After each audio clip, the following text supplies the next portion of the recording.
Good morning. With the finale imminent in this Cricket West Indies T20 Women's Blaze Tournament, we are about to kick things off with the first game this morning between Guyana and the Windward Islands. We have match referee Shane Jeffers with us this morning, and the two captains, Shemaine Campbell of Guyana and Afi Fletcher of Windward Islands, and she has the coin. Tail. Tail is the call? Tails it is. Tails it is. Good morning, Shemaine. You won the toss this morning. What are you going to do and why? We're going to have a bat, and as I said, I'm going to last one, like in every strong as a bowler. So, coming up out there and get some runs on the board, and that will put pressure from your position with the bowling. And some good feeling as well. Second place certainly up for grabs. Any discussions around that in your camp? Yeah, they always say people remember the last thing they do on a cricket field. So it's also a matter of fact for us to come out here and just apply ourselves and play the best cricket that we know we can play. I think today will be a good day for us to come up and do that. All right, so any changes to your 11? Oh, no, the same thing. All right, all the best to you, Shemaine. Wait. Go batting. No, I don't hear you. Talk to Stacey, Alan. Afi, good morning. You lost the toss. What would you have done? They will have both of us. It's very important for you to finish on a high the way you started this tournament. Yeah, I think it will be good for us and to end on a good note. And even though this 40 games didn't go as we planned, but to get end on a good note, that would be good if we leave the camp. We have good.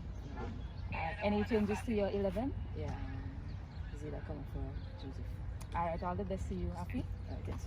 Well, there you have it from the toss. It was won by Guyana, and they decided to bat first.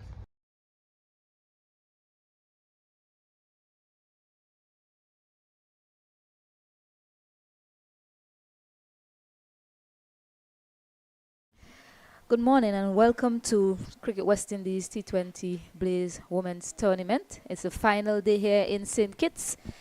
We have beautiful weather. Guyana won the toss. They decided to have a bat first. Both teams looking to finish their tournament on a high. For Guyana, they're looking at that second place. As Jamaica, no team is able to catch them on points. They are 17 points on the board, and Guyana with 8 points looking to get a victory and possibly a bonus point as well to try and separate themselves from the other teams. So for Guyana, Shabika Gajnabi to open the batting along with Cherian Fraser, and for the Windward Islands, Paul Etienne, who picked up 2 wickets in her last game against Leeward Islands. She's about to start things here for the Windward Islands.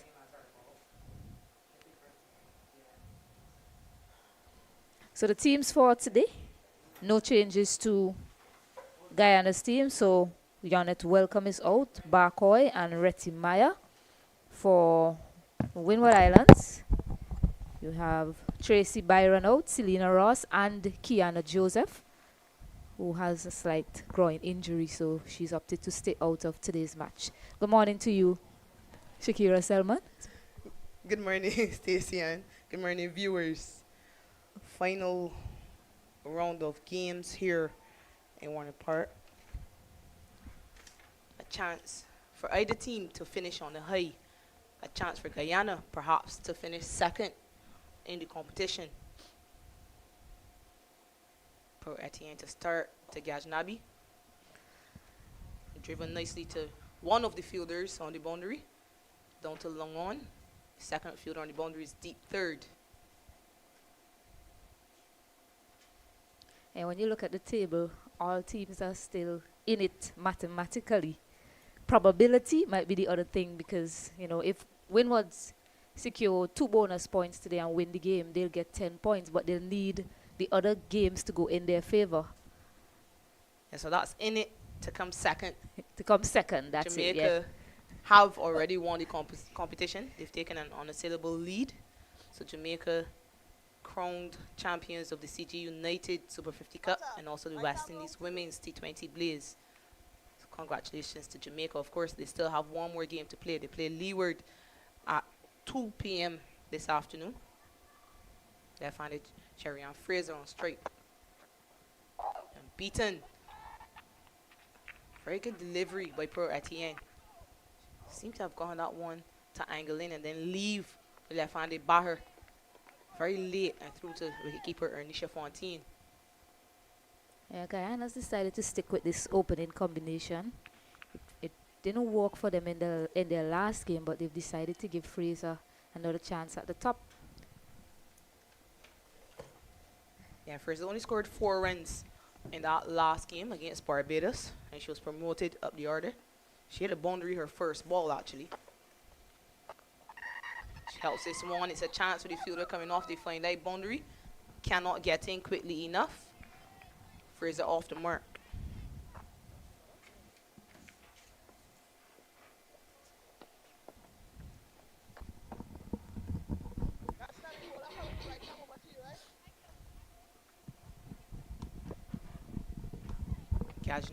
Nabi, player of the game in that last encounter between Barbados and Guyana. You only bat her across both sides to really look comfortable at the crease. Scored a half century in that game, Gajnabi.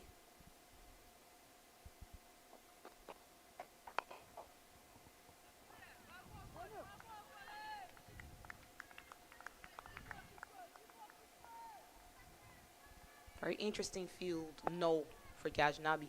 There are 2 fielders at short mid wicket and still the fielder at long on. So they want to make it very difficult for Gajnabi to score easily. She loves to stroke the ball down the ground, especially at the start of her innings. So right there, very good field placement. That's something I was alluding to a few games ago. Asking about her is to do something, create another option to score. And if Gajnabi wants to score, she either has to hit it very firmly between those 2 fielders or go across the ball to hit it square. Pearl needs to target the stumps. Goes wide on this occasion. That's not where Fletcher wants her to bowl, I'm sure. Dot to finish the first over. Guyana will make 2 without loss. Yeah, the sun has left us here as well at Warner Park St. Kitts. We hope there's no threat of rain. Not too sure what the locals will say about that.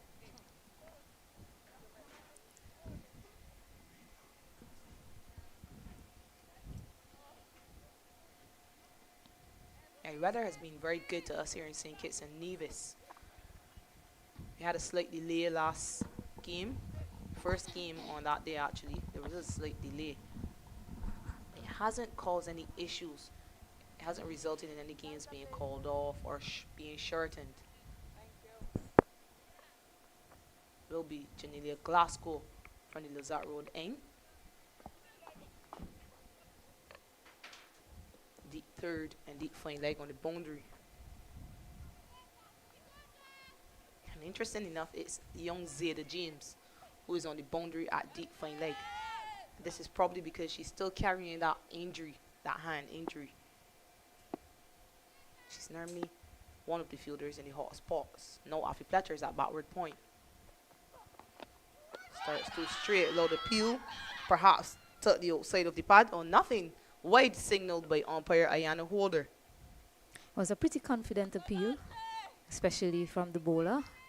Probably trying to throw off the umpire, but she was wary of it and signaled wide quite late actually, but wide nonetheless.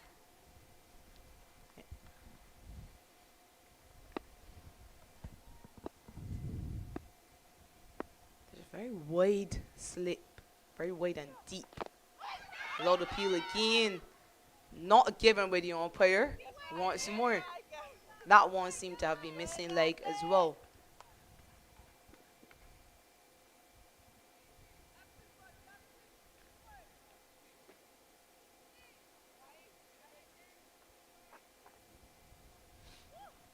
Yeah, bowling around the wicket, Glasgow. Just angling the ball into the pads. A good angle to Fraser as well.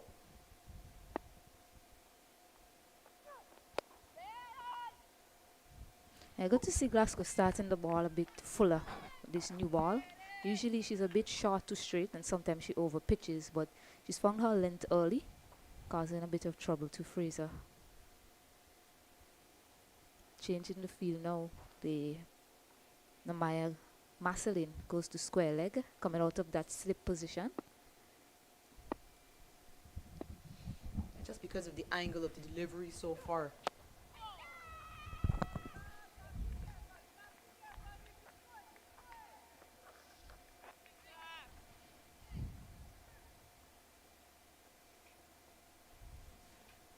Fletcher just adjusting the field based on what she's seen for the first few deliveries sent down by Glasgow.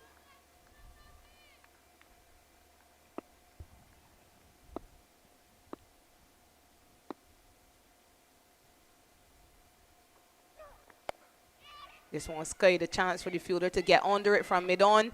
Oh, she does, but unfortunately she floors it, and it's racing away to the boundary, and it is 4 runs. So quite lucky from Fraser to start. Sky that one. Nerissa Crafton made good grounds, got under it quite comfortably in the end and just put it down. And to rub salt into the wounds, it runs away to the boundary for 4. So the first boundary in this match goes to Fraser. A lucky one to start for her.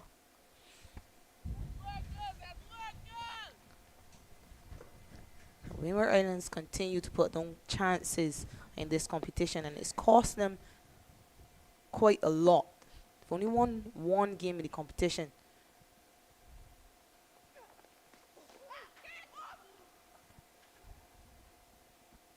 Off the pad, and it trickles away to James coming off the deep fine line boundary. Like by signaled by the umpire. Yeah, it was a pitch shot, but she was threw her shot way too early there, Fraser. Glasgow probably took some pace off it. So we were talking about those chances, Selman. The only time they were lucky enough, it was against that game, in that game against Leeward Islands, where they put down Melissa Clark on the boundary, and she didn't last long after that. And apart from that, a lot of the chances that they put down, the batters have gone on to score runs. It's really hurt them in this tournament. Yeah, it has been a recurring theme for this Windward Islands side. Put on lots of chances in this T20 competition in particular.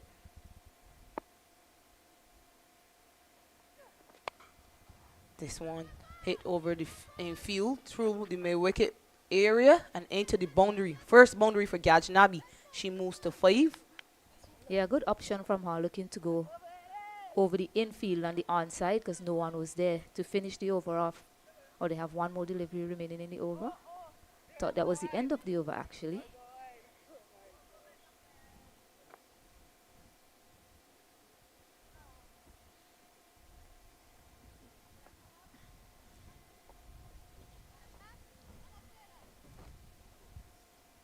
Yeah, we have 6 balls here, but the umpires have stood their ground. So another ball will be bowled in this over. And there is a change of field.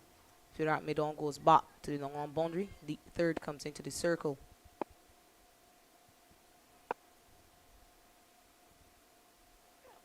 Uses her feet and crashes this one, but straight to the fielder at mid-off. So dot to end the over. 10 from it. 12 without loss after 2.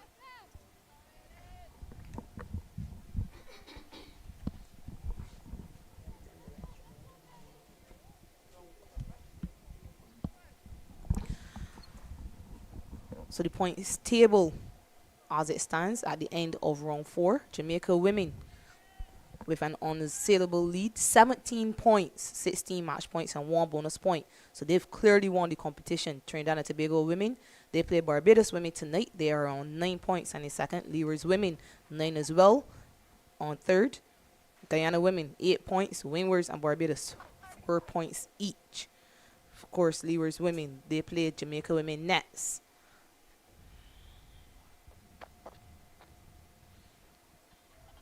Big heave, cannot make contact through to wicketkeeper Fontaine.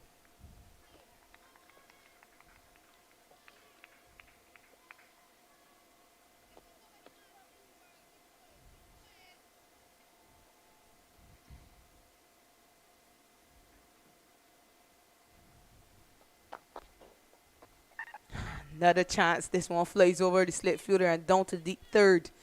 Living on the edge, Fraser.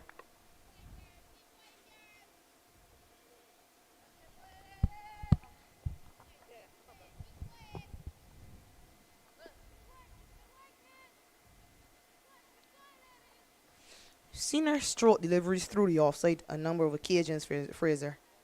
Obviously haven't seen her at the top of the order before that last game. So it is different facing the new ball. But she isn't getting herself into balanced positions to be able to execute these shots. Another extra sight on the leg side.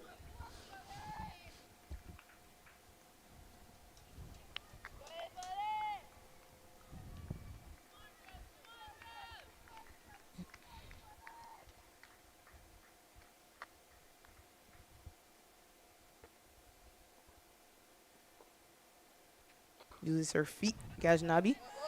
Etienne is good enough to adjust her length. Yeah, just going back to Fraser, it's probably a case of looking to hit the ball too hard. I believe the center at the top to just add some impetus there, you know, get them off to a flyer, but she's probably just trying to hit the ball a bit too hard and losing her shape in the process. Chance for the fielder out long on. Can she get under it? Crafton. This time she takes it. So Gajnabi gone for just 5.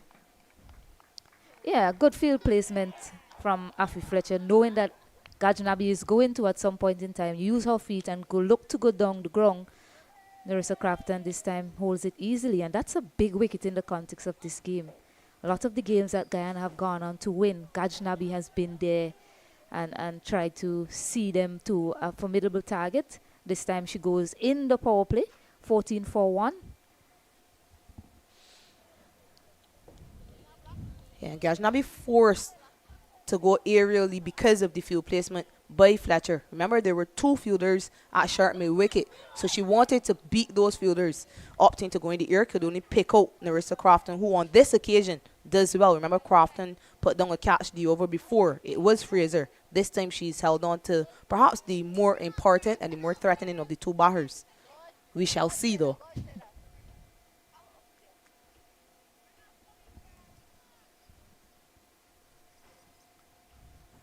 Brings Mandy Mangru to the crease.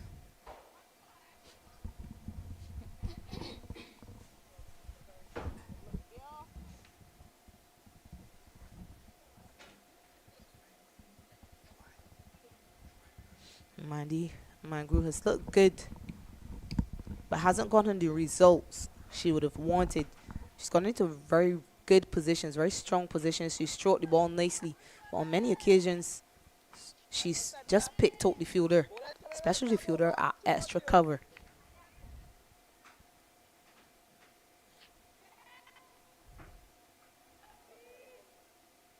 And that fielder who's normally at cover is very straight for her as well. So Etienne will be looking to pitch up the ball. Goes full, goes across the line, Mangru, but clearly headed down the leg side. Long on has come into the circle from Mangru.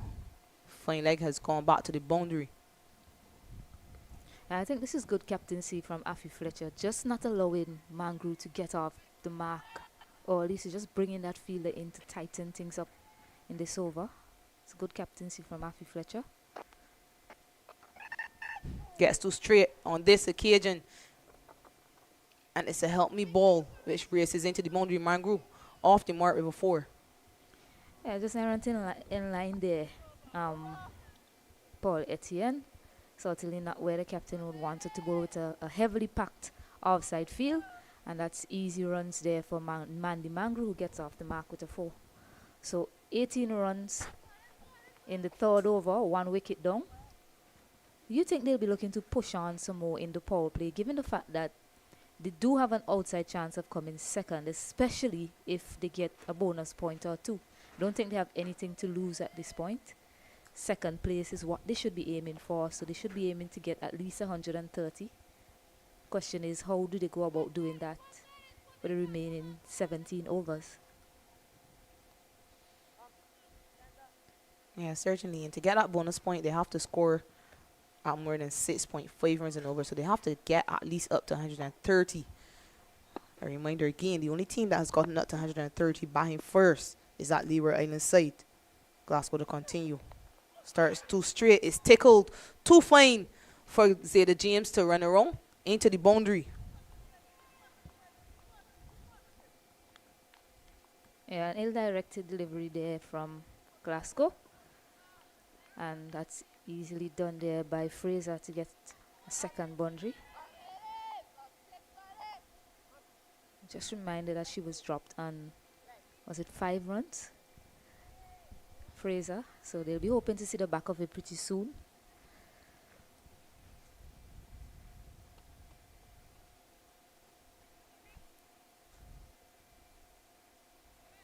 So a change in the field, square leg goes out.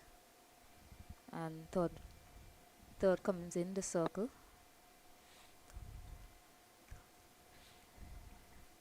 Yeah, so just strengthening that leg side field because of this angle again. Glasgow wide on the crease and again into the pads of Fraser.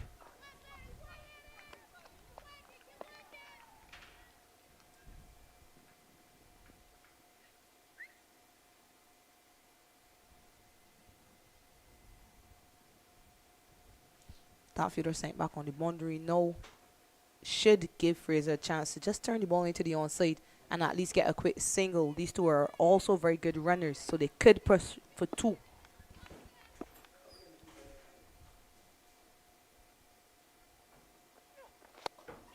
Chance and dropped again, it looks like, or perhaps it was just short of Noel. We'll see on the replay.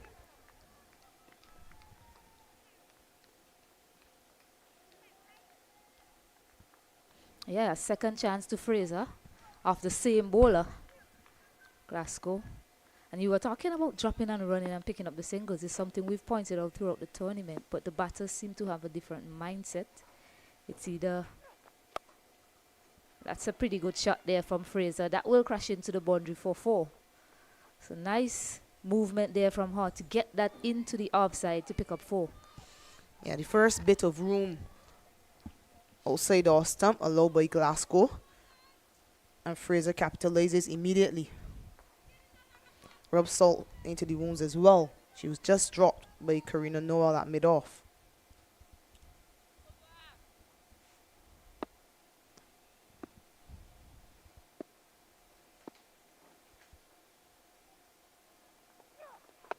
Straight again onto the pads. Call for a run. They change their minds. Makes it back safely.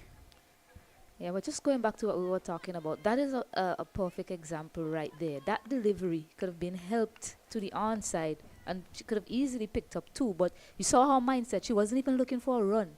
You know, her mindset is to go big, and that's where the problem lies for a lot of the teams. It's either big or dot, basically. Squirted to the fielder at mid-on. A dot to end the over. 8 runs from it. Guyana women 26 for 1.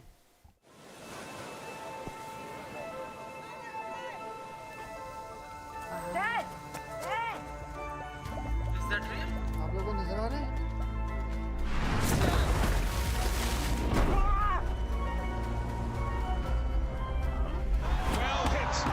Away it goes. That is a ridiculous. And look at this.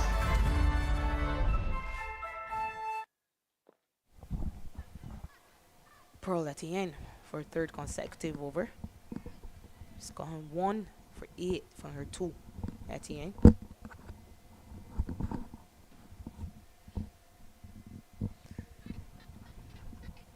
The 3rd has come into the circle. Pearl was struck for 4 through square leg, the last ball of her previous over. They've protected that boundary.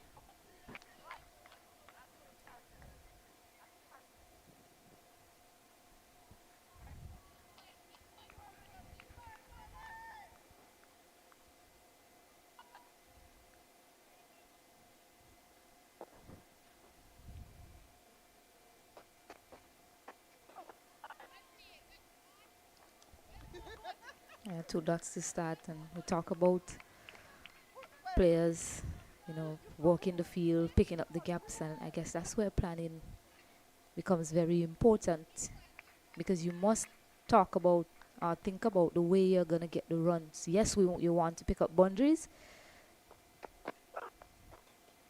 He swings this one in front of square on the leg side. Should be 2 runs. Yeah, but you still should be able to manipulate the field, pick up singles at will. Remember, 120 balls, 120 runs easily if you run singles throughout, which we know that's highly improbable, but you get the boundaries in between. So I think the focus for a lot of the teams should be minimizing dot balls. I think once you start there, you should be able to see bigger targets on the board. drops just short of Fletcher at backward point. I completely agree with you. And you hit the nail on the head with that last comment in particular. They should be looking to minimize the number of dot deliveries they face. That has to be priority number one. You're looking to hit boundaries, but if it's a good delivery, you must find a way to at least get a single from it. Drives this one square through the offside. They cross for two again. A bit wide on that occasion by Etienne.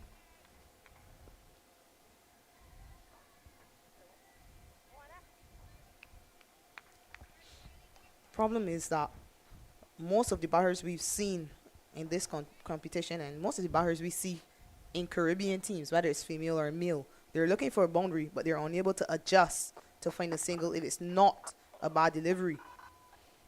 And there you see Mandy there looking for a single. It was a good delivery in the black hole to finish, and she was still thinking about the single. So that's a good mindset from her. 5 overs gone, 30 for 1.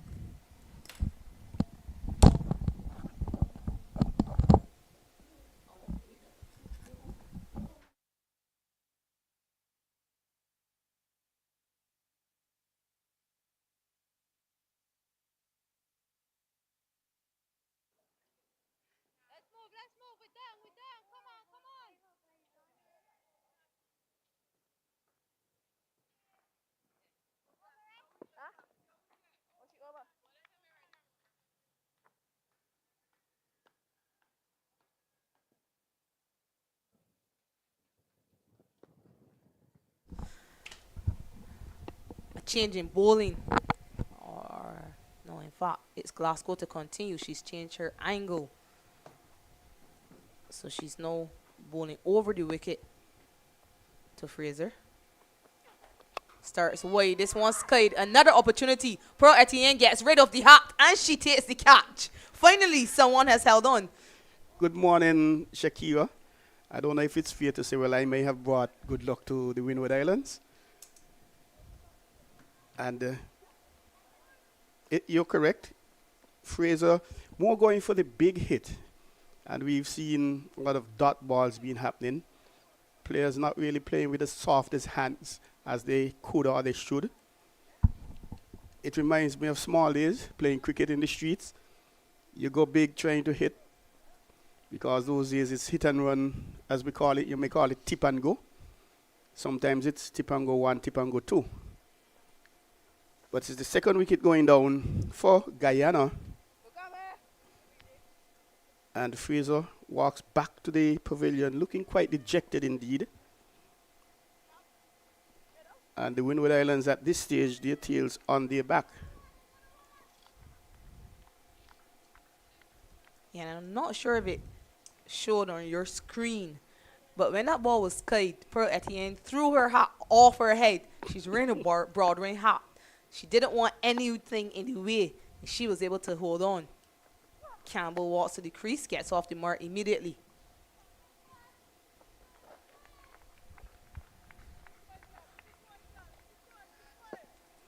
Glasgow had created 2 opportunities from around the wicket, 2 opportunities off Fraser from around the wicket. For some reason, she opted to go over the wicket to Fraser.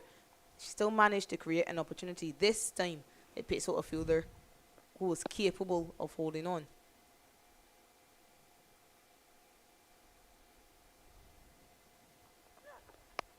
This one trashed past backward point, and it will run into the boundary.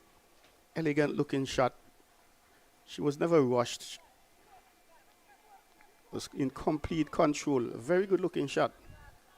Picking up a lovely 4 runs. And of course the Guyanese will hope that these 2 will bat deep into the 20 overs.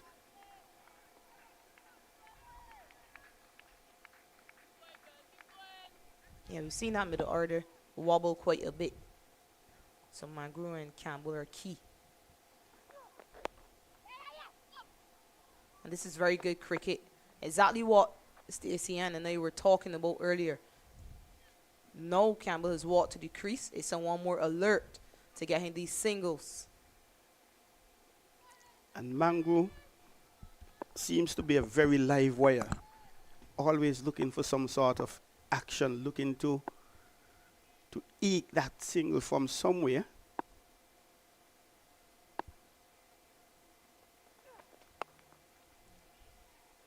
Nicely played down to the fielder at deep third once more. Yeah, she's a very busy cricketer, Mandy Mangru. Now she's accompanied by a player who is just as busy, her captain, Shemaine Campbell.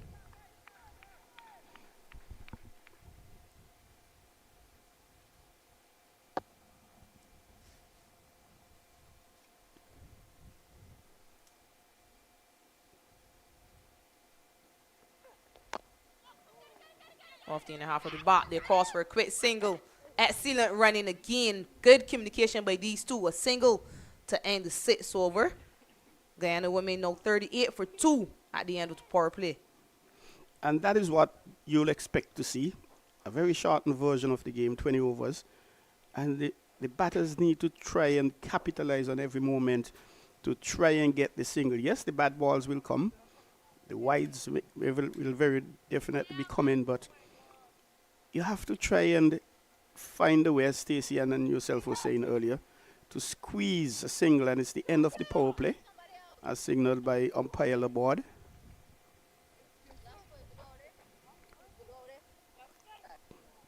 .38 for 2 after 6 overs. It's a T20 blaze, sponsored by ECG United and Daffer Bets.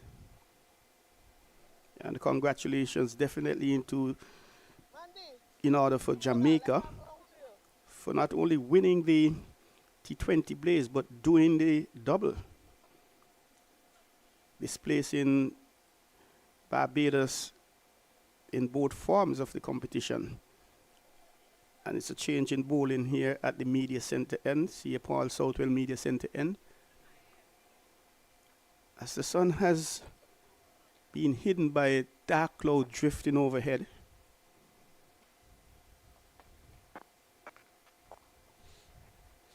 Change of bowling, Zeta James into the attack for the first time. A slight misfield allows the batters to cross for 2 runs. Good awareness by these two batters once more. And that's something we've been seeing throughout not only this T20 Blaze, but the Super 50 as well, the levels of feeling. Sometimes dot balls resulted in 4 runs. Nicely flighted. Having said that, we've seen quite a bit of good fielding, good catching. And the chance this morning earlier with Fraser, the fielder having to try and take that over the shoulder. This one played into the ear, but behind square on the leg side. Fielder in the deep is in front of square, so the fielder at sharp mid wicket has to run all the way behind square to retrieve that ball. 2 runs added to the total.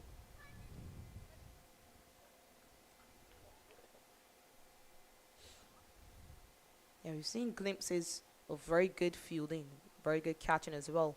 One that stands out in my mind in particular is Amanda Edwards.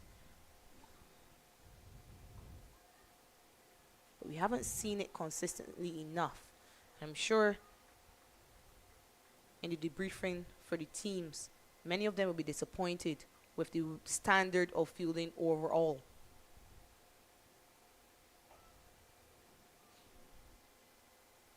Another area, no doubt, the coaches will be looking at is the number of wides being bowled. We haven't seen too many here this morning.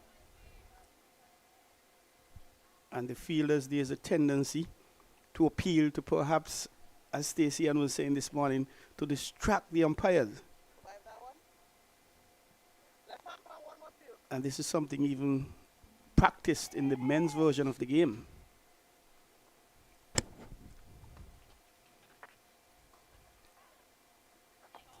Oh no, she's misfielded a very simple one. They come back for a second run as well. Very sloppy by Windwards, but excellent awareness by Mandy Mangru in particular. 2 runs to end the over, 7 from it. Guyana women 45 for 2. And we were just speaking about that. That was a case where it should not have been a single, but they ended up getting 2. And of course, for West Indies to be competing at the international level, the players will have to tighten their game, and these the areas the coaches will have to work on. Man, we'll just be attended to by the physiotherapist of the Guyana side. Just seem to be struggling a bit with that right leg. I'm not sure if it's the hamstring or some cramp in the calf area.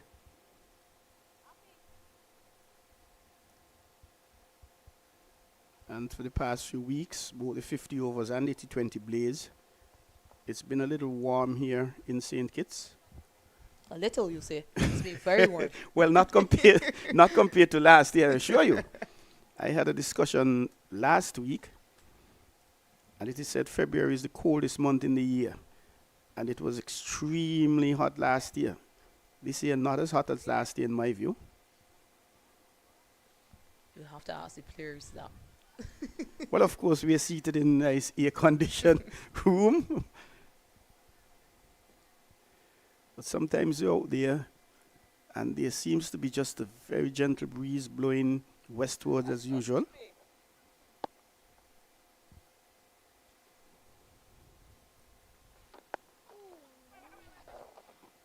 Afi Fletcher into the attack from the Lizard Road end.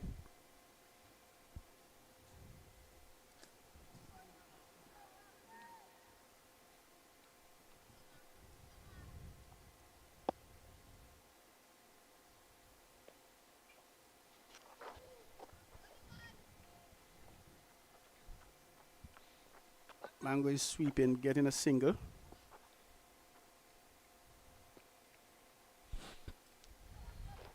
Yeah, two batters at the crease were both very adept at playing that sweep shot.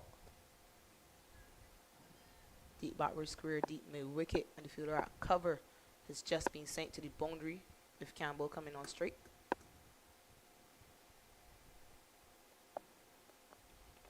Reverse sweep off the gloves, maybe. Low the peel. Not given by the umpire. And they all look disappointed, the Windward Islands fielders, Afi Fletcher in particular.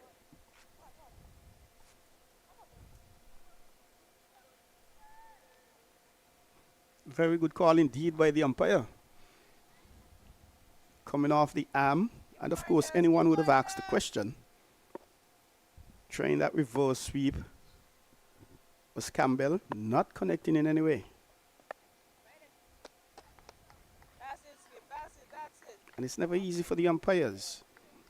They have to call it within a split second, and we don't have the review system here for the T20 Blaze. So neither did we have it for the Super 50. And perhaps that is something the West Indies, Cricket West Indies, will have to seriously consider.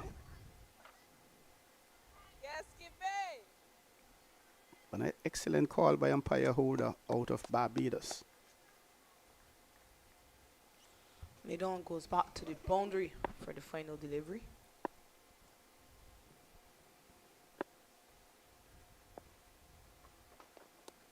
This one short, extra bounce to the left of a diving Zeta James beats her, and it will roll into the boundary now. That one getting a little bit of extra bounce. Popping up, but well played in the end. Giving herself a little room and guiding it down through the third man.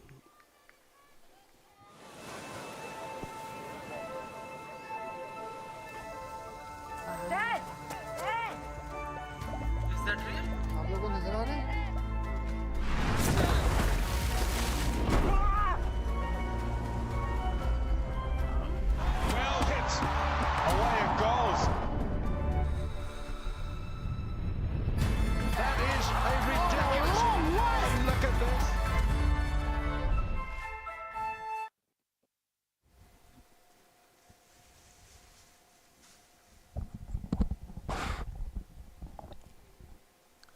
That boundary in the last over brought the 50 up for Guyana women. Zeta James to continue. So 50 for 2 at the start of the 9th over.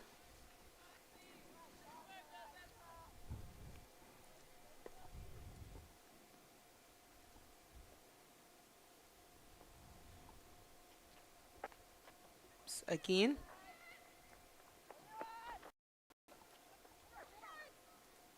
1 run added to the total.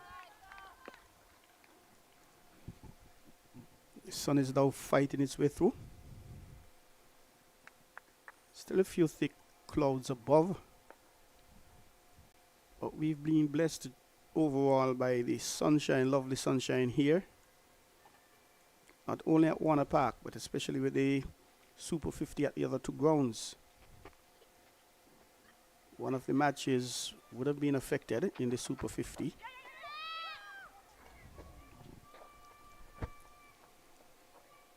Marceline unable to pick up that one again, allows the batters to cross for 2 runs. So even though Mandy Mangru is struggling with what seems to be a slight hamstring niggle, she is still pushing for the runs. Still intent on doubling up. And she's a tremendous fighter, Mangu. This one swept very fine. Too much work for the fielder at deep backward square to do. Another boundary to Campbell. A lovely looking shot. She timed it. In control, well executed. And there's a field adjustment. Fielder going from the short third man now to the 45.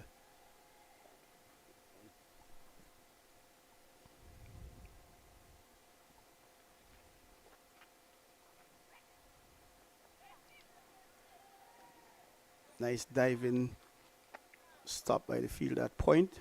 Magoo was already halfway down the track, anticipating a bit of misfielding, which wasn't to be.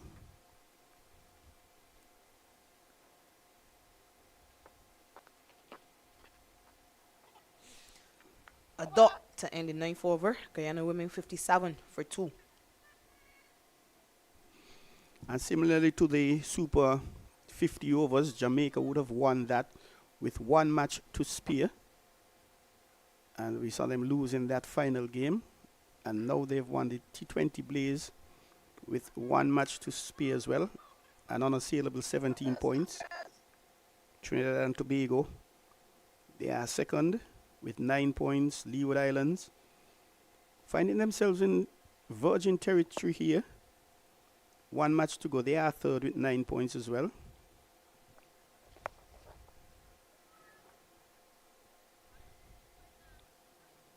Guyana women fourth with 8 points. Windward Islands fifth with 4 points. And Barbados, the defending champions, not doing well at all, find themselves in the cellar position with 4 points.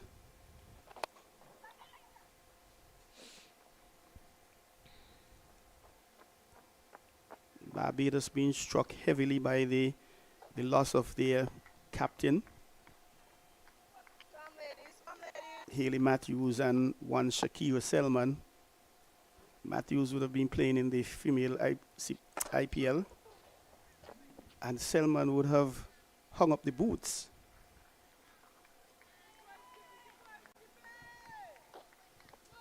And so many persons, she's this close to the game, in the commentary would be wondering if she hasn't been enticed to perhaps reconsider retirement. Yeah, no chance of that. I assure you.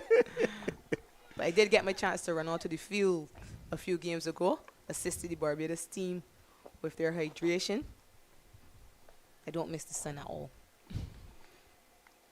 And that is key.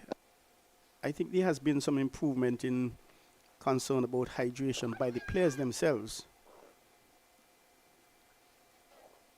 Because there are some persons, sportsmen and sportswomen, they don't drink as much water as they ought to.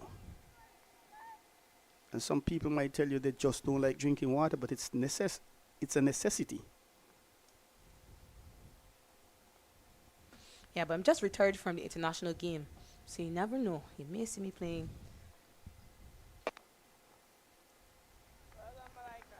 Cricket, not at the highest level, that's all. A dot to end the over. 59 for 2 at the halfway stage, and we will take a drinks break.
Continuing here at Warner Park in St. Kitts and Nevis, Guyana women opting to bat first. You're 59 for 2. 2 batters dismissed. Shabika Gajnabi and Cherian Fraser.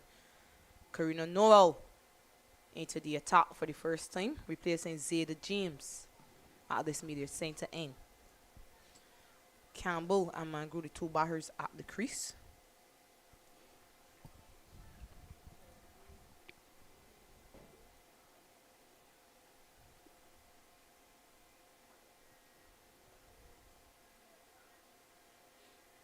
Wade playing a miss by Campbell. She'll be disappointed because short third is in the circle, so there is an opportunity to hit a boundary whenever you're given room outside the off stump. And she's someone who praised herself when playing that cut shot. Wade again. This time she steers it to Fletcher at backward point. Cannot score. Having to start over after the drinks break. Too many times we have seen wickets falling just after.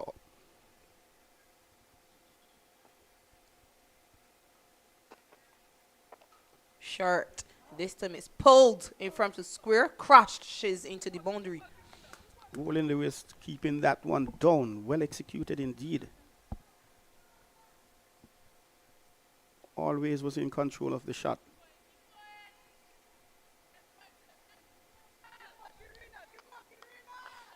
Here, one of the batters dismissed there on screen, wearing the blue shades, Fraser.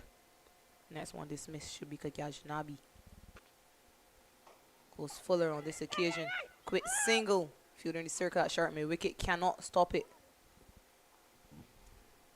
Fraser having a much better season this year. Last year, she was plagued with injuries.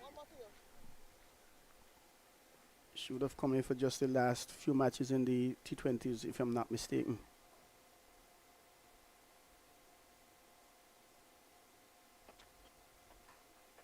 Punch to the right of Fletcher. Does well to get a hand on it. She cannot stop the single. 6 runs from Noel's first over. Guyana women 65 for 2.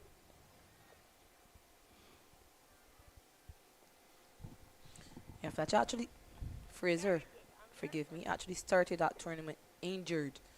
So she came into that competition knowing full well she wasn't going to start the tournament. She was able to finish it off and then represent the West Indies in the series immediately after against Ireland, and also went to Australia with the side. She did have an injury scare during the 50 over competition. Luckily for her, she's been able to recover and take part in the remaining games. This is the final round of the West Indies Women's T20 Blaze.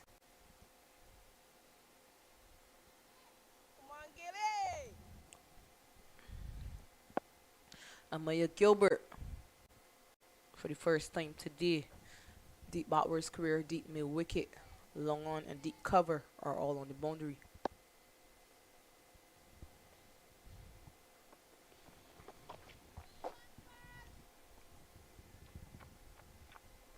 Back up somebody. Amaya Gilbert, the young off spinner, she's created a number of opportunities across this tournament so far. Lots of them have been put down.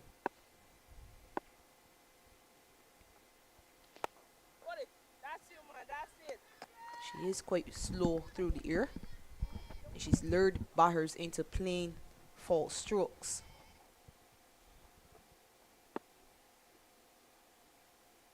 We haven't seen Too much work for the 2 fielders on the boundary. Another 4 to Shemaine Campbell. basically going for the same position, a little more power, and beautifully dissecting both fielders. But in terms of the bowling, we haven't seen too much variation in terms of the distance from the popping crease. We've seen it over around the wicket a little wider.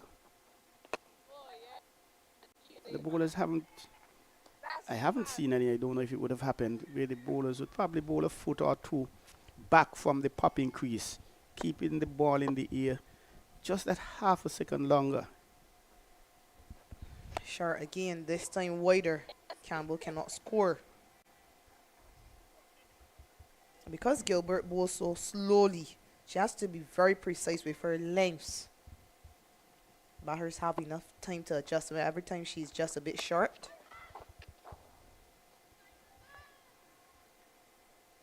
Five runs from her first. Guyana women 70 for 2 at the end of 12.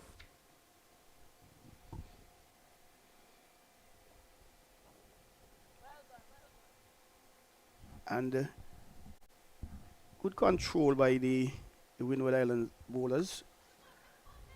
185, little on the 6. Projected target 117, which is less than the 120 balls around a ball in this tournament. And you're never going to get a single off every ball. There will be few dot balls, but there'll also be the boundaries here and there along with the wides occasionally, which we haven't seen for quite a bit now. Karina know how to continue.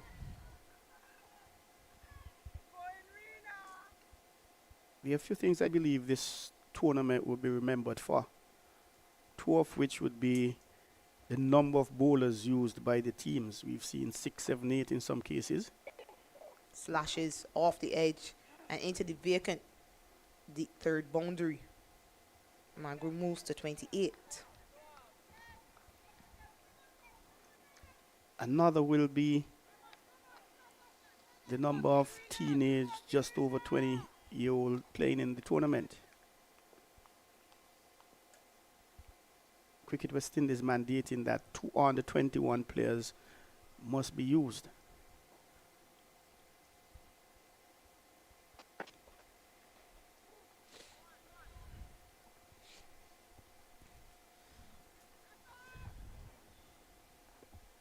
Short third was sent to the boundary after that previous delivery was struck for 4.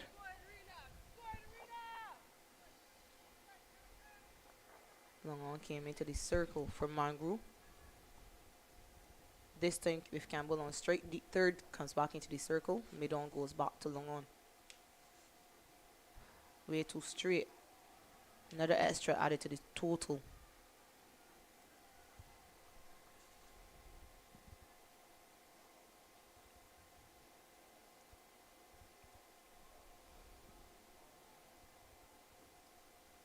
The sun is taking a break again as the clouds drift ever so slowly. Beaten on that occasion, but going safely through to the keeper.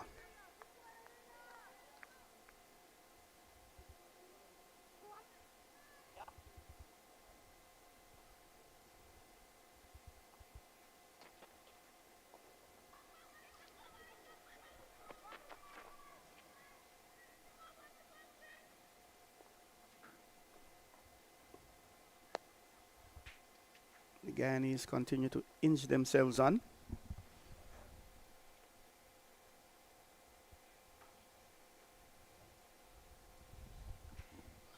Eight runs so far from the over.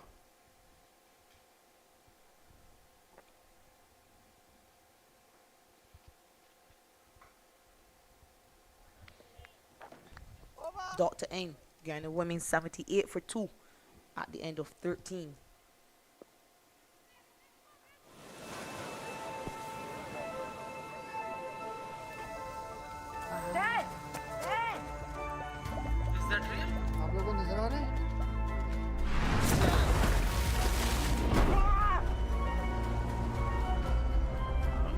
Well hit.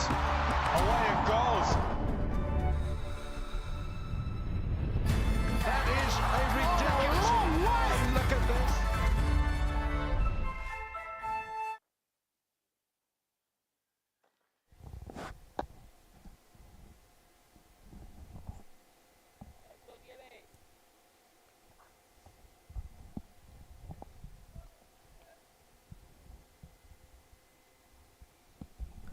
Maya Gilbert to continue. Steps across early to access that area behind square. Work for the fielder to join the boundary. She does well.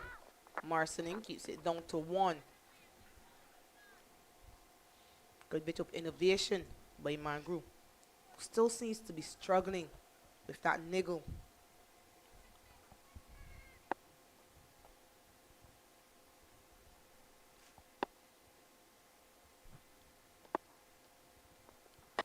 Short, wide, and hit to the right of the fielder at deep cover. They cross for 2 runs. And this is just what I was talking about. She has to be very precise with that length.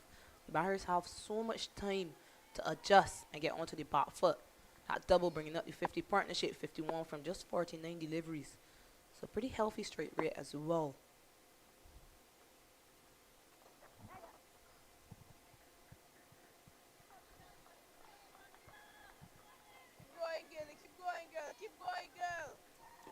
Good recovery by the Guyana women.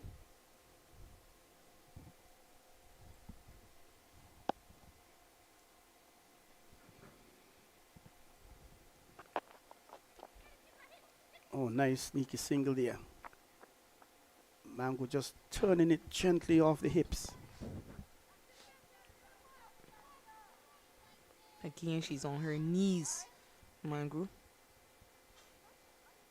She continues to show lots of fight and determination, though.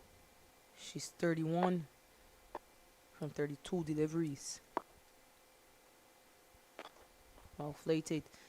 It's bludgeoned down the ground and into the boundary.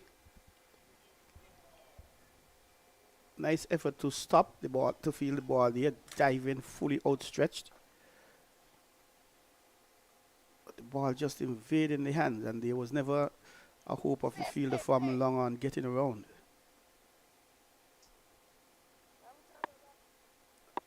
And no doubt the Guyanese camp will be hoping that Mango continues. They wouldn't want this partnership to be broken by her having to retire.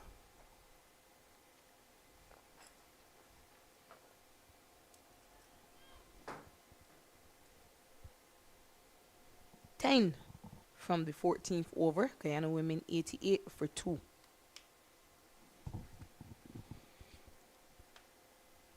Trying to be the second team to get beyond 130 here in this T20 Blaze. Previously done by the Windward Islands, the Leeward Islands. A match that they won.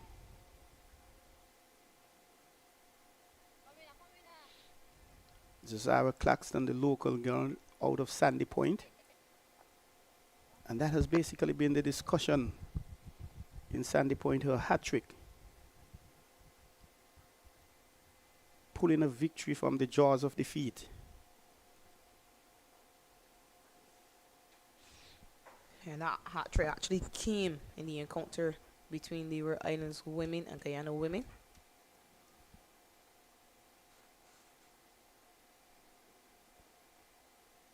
And it's interesting.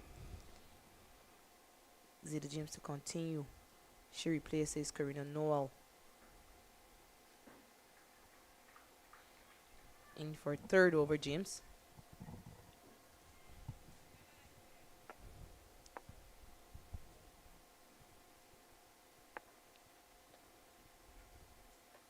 Swept. Can't beat the fielder on the 45. Well fielded by young Gilbert.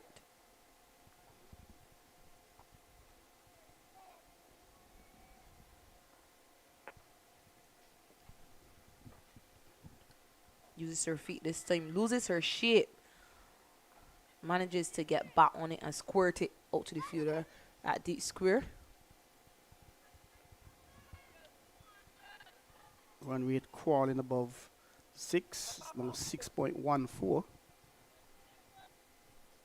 If they were to continue at this rate, they'll get to 123. But we're now into the happy hour period, so to speak. Deft touch to short 3rd.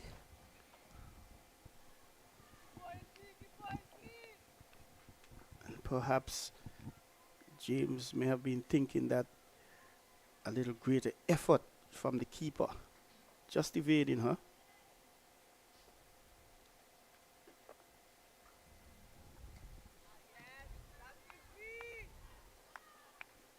Yeah, good over so far from Zeta James. She's just managing to slow the scoring a bit. Can she close out the over? Reverse sweep offered.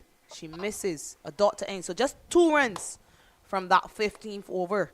Guyana women 90 for 2.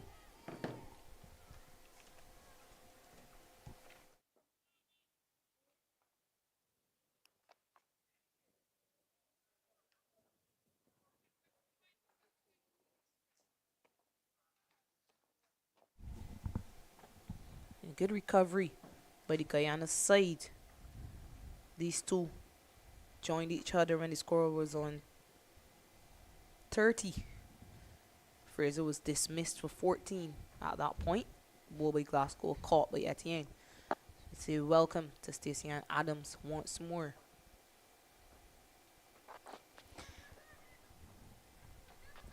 So one has been swept nicely by Mandy Mangru, a shot which symbolizes how they have gone about in this partnership. These two, I've thoroughly enjoyed looking at these two bats, Selman. I mean, the way they've run remarkably well between the wickets, and they've capitalized on a lot of opportunities to score. Certainly experience coming to the fore. Both of these batters have played at the highest level. So one, she's hit it down the ground just for a single. But the intent to score has been remarkable from these two. They've been looking for every opportunity to pounce on any bad deliveries. They've dropped and run quite well. So I've been really impressed with the way they've gone about things in this inning so far. Hit hard but straight to that fielder in the circle at mid-off. Yeah, they've been innovative as well. We've seen both of them try to reverse sweep. We see Mangrove stepping across outside the line of ball stump. Short and pulled to the fielder in the deep. It's been pretty low risk stuff from the two batters as well, barring the over before when Campbell advanced on the crease and then advanced on the wicket and then lost her shape. It's been very simple. They've made it very easy scoring that 6 and over at this stage. Uses the crease again, but just for a single. So finding ways to score, you know, looking for the gaps. More importantly, the gap finding has been superb from these two. Yeah, the projected score at this rate is 120. They do have 8 wickets in hand. So just how many runs will they think is enough? And when will they try to accelerate? Mid-off goes to long off. The square comes into the circle.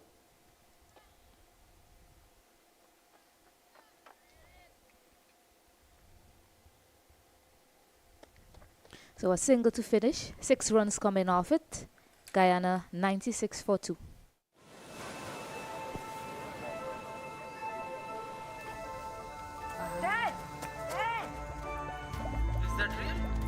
Well hit.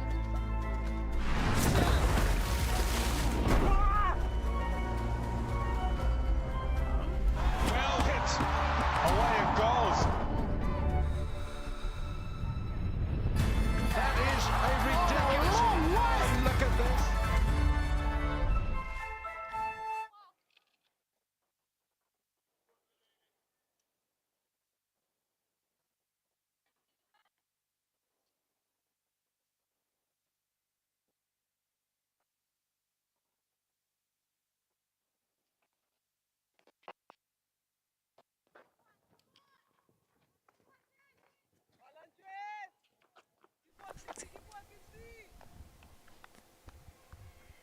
So Zeta James to continue.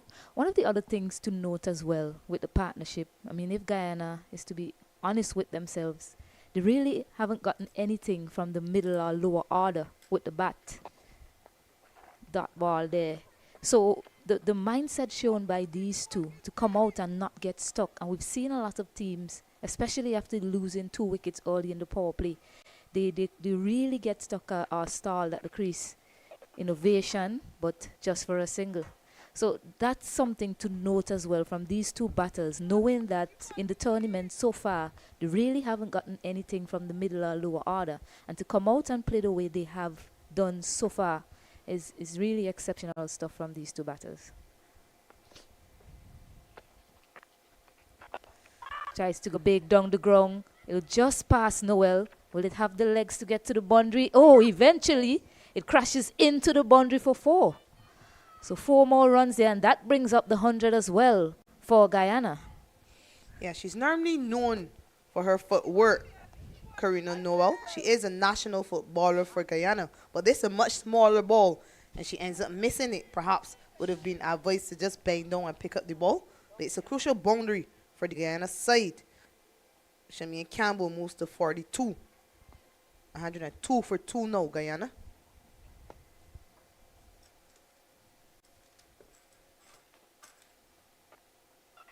Just beating the outside edge of the bat there. Yeah, you were asking when they'll look to accelerate. I think it's about time to do that now. Just 3 of us remaining after this.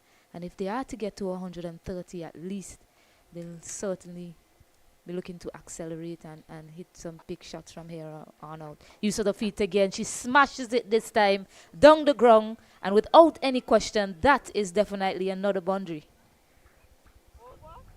Yeah, 4 runs to end the over, but this time a lot more in control. Just look at how balanced she is when she plays that shot. Previous one, she got a boundary as well, but she didn't intend to hit it over mid-off. This time, she hits it a lot straighter. It's a well-controlled boundary to end the over. 10 from that, the 17th over. Zeta James has just completed her spell. 4 overs, none for 26 for young James. Guyana women 106 for 2 at the end of 17.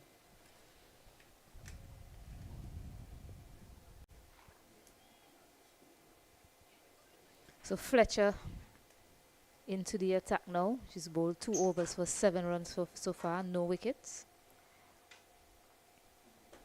Yeah, it means that we can expect to see Fletcher bowling this, the 18th over, and the 20th to complete her spell.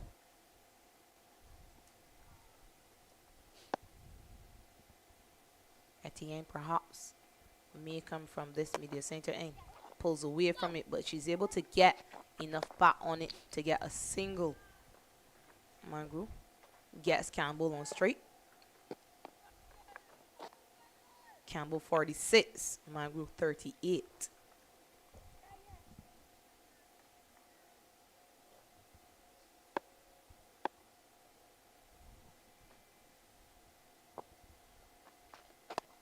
Goes deep in the crease. Misfield by Amaya Gilbert. They'll get a single. Yeah, Gilbert is very close at sharp mid wicket, especially at this stage of the innings with 2 batters who are set. It's interesting to have her so close. Healthy edge. Traces on for Zeta. Can she pull it back in? No, she can't. So another 4. This time to Mandy Mangru. Yeah, inadvertent on that occasion. She did play across the line of that, looking to work it down to the fielder at long on off the outer half of the bat. And too much work for Zeta James to do. Moves into the 40s now, Mangru. Just going back to that field placement of Amaya Gilbert. Both of these batters, they're not looking to drop and run now. If it's on, they'll take it. But they're looking to hit the ball as hard as possible. You see a lot of power now from these two. So Gilbert should be firmly set on the circle. Because it'll be really difficult for her to take a catch there if it's smashed hard. This time beating the outer half of the bat. And James has come finer at short third now. Just for that outer edge we've seen on a few occasions. Tries to sweep, misses. So lots of turn on offer for Fletcher. She hasn't taken a wicket as yet though. Yeah, and the Guyanese bowlers, they'll certainly be loving that. The amount of spinners they have in their lineup. So they won't mind seeing turn at this point. Reverse sweeps and to the right of Zeta James, who's just been put finer. So really good cricket and manipulation of the field by Mangru ends the over with a boundary. Yes, placement to perfection there from Mandy Mangry. Good awareness of where the fielders are in the circle. And when you look at the way Mandy has played, you must be impressed with her. She's not the biggest hitter of the ball, but she knows her strength. And she's tapped into that so far in this T20 Blaze tournament. And it's paying off for her. She's using her sweeps well. She's dropping and running well. So you must give credit to the way she's come out and approached this women's T20 Blaze. Yeah, this innings in particular, she's opted to go square of the wicket on a number of occasions. She's not very strong down the ground, so she isn't necessarily going to pump any bowlers back down the ground for 6 or 4 even. She does drive nicely, and she depends very heavily on her timing. But she's gone square of the wicket, whether it's being the sweet shot, the orthodox sweet shot, or the reverse sweep. And it's worked for her so far. She's 46 now from just 43 deliveries. Mangru. So 18 overs complete. Guyana women 116 for 2. Final 2 overs. Pearl Etienne in for her 4th. She's bowled 3 overs. Got her 1 for 12. She dismissed Shabika Gajanabi in her 2nd over. Yeah, 2 wickets gone down so far, and both of them going to Pacers. Glasgow, the other wicket taker in this innings. Loud appeal, and straight away given Pearl Etienne back into the attack, and she makes an impact. Yeah, right away, looking to play across that one. Pretty straight, Etienne. And Campbell, who played a really good hand for her team, has to go back to the dugout. It's caught on the crease there, Campbell, looking to walk it to square leg. Yeah, there's no fielder in the circle at sharp mid wicket, so perhaps just eyeing up that area, thinking there could be an opportunity for her to get to, ended up missing a straight delivery, and she's gone for 46. Very handy 46 as well. She set up the game for her team. It's interesting that I just mentioned 2 wickets are falling to the Pacers in this inning so far, and Paul, with her introduction, has picked up another wicket.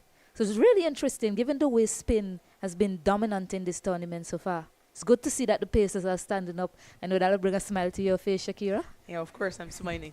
I love to see Pacers taking wickets. But what that also means is that Campbell and Mangru have been very good at negating the impact of the spinners. They've played the spinners very well. Remember, they are without one of their key spinners today. Windward Islands women, Kiana Joseph, out with an injury. So today it was Fletcher, Zeta James, and Gilbert with the ball. Pearl has stepped up to the plate, just gone for 12. 5 more legal deliveries for her to complete her spell. So Grimman, new batter in for Guyana. Yeah, Shanita Grimman, that is.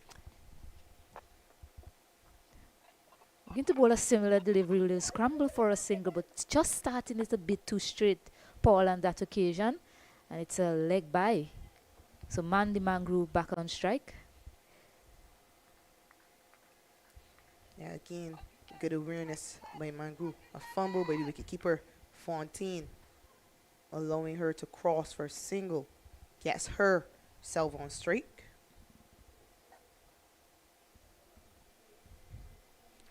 Some adjustments being made to the field. Deep cover comes into the circle. Square leg goes back. So deep square, deep mid wicket, long on and long off. Pearl has to go full and straight. She does that. Excellent bowling. Yes, bowling well to her field here, Paul. The captain just sent back square leg also on the boundary. And Ron Mangru got off the mark with a flick to that deep square area.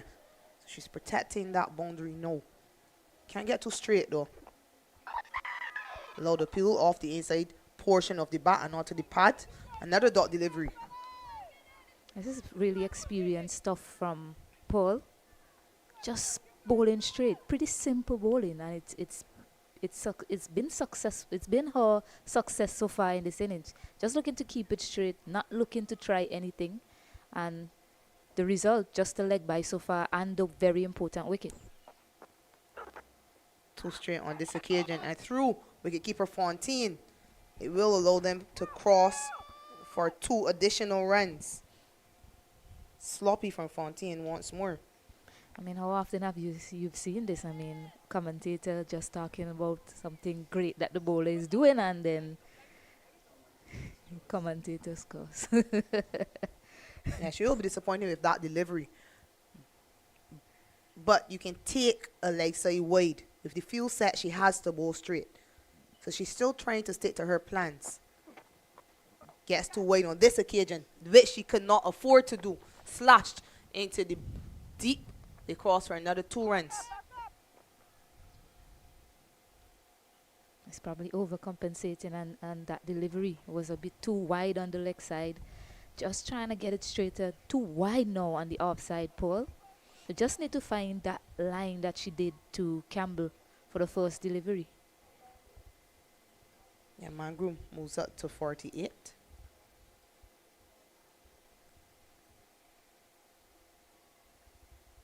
Steered. Good hand by a diving Amaya Gilbert at short third. A single to end the over. 123 for 3 at the end of 19. So 1 more over remaining. Mangru is struggling, but it's such a fighting knock from her. She's aware of how important it is for her to stay out there. She is struggling, but must give credit to her determination in this innings. She's on strike to face the last over, to be bowled by Affie Fletcher. Yeah, Fletcher's last over went for 10 runs. She'll be hoping that she can keep it down to less than that. She has to be very precise in where she places this short third fielder. The fielder was wide. The ball came off the outer half of the bat, flew fine into the boundary. Put the fielder finer. Mangru manipulated the field very well. Reverse swept to the fielder's right. Steps across early. Misses it. Crimmon wanted the run. Mangru wants to face the majority of deliveries in this over. You were talking about priority and keeping it simple. And very often, it's which side can do the basics for longer periods of time. Wide signal by the umpire. Fletcher disappointed with the call. Yeah, just suggesting there that she felt as though Mangru has stepped across very early. And she felt as though the white line should have gone with her.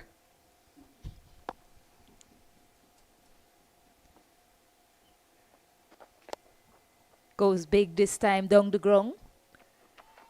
But it'll just be a single, and with that single, well, they'll take 2. It's a well-deserved half-century from Mandy Mangru. Such an impressive knock from the young lady. Well-deserved. So 50 to Mandy Mangru. Yeah, the first time she's raised her bat across the 2 competitions. So good way to end the tournament for Mandy Mangru. A knock full of control, grit, and determination. Looks to reverse on that occasion. It'll just be a bye. Keeper missed that. So Grimmon on strike. Now a chance for her to hit some lusty blows to finish things off for Guyana to at least get to a bonus point. They are 4 runs away from 130 to get that bonus point.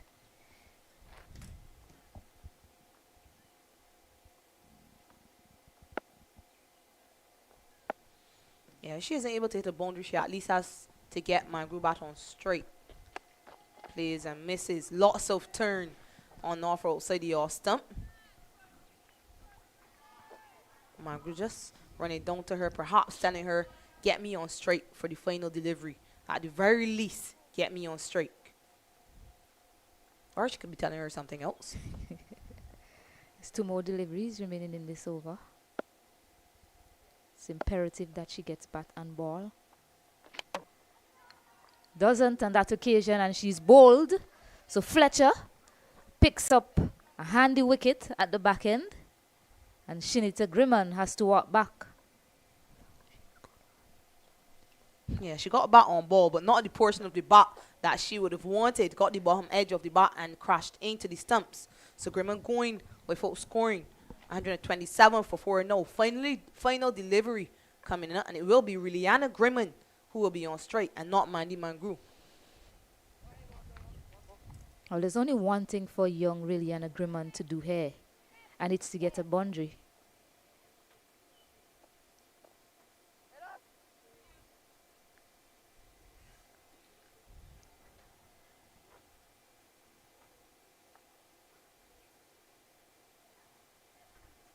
Three runs needed to get that one bonus point, which could be crucial.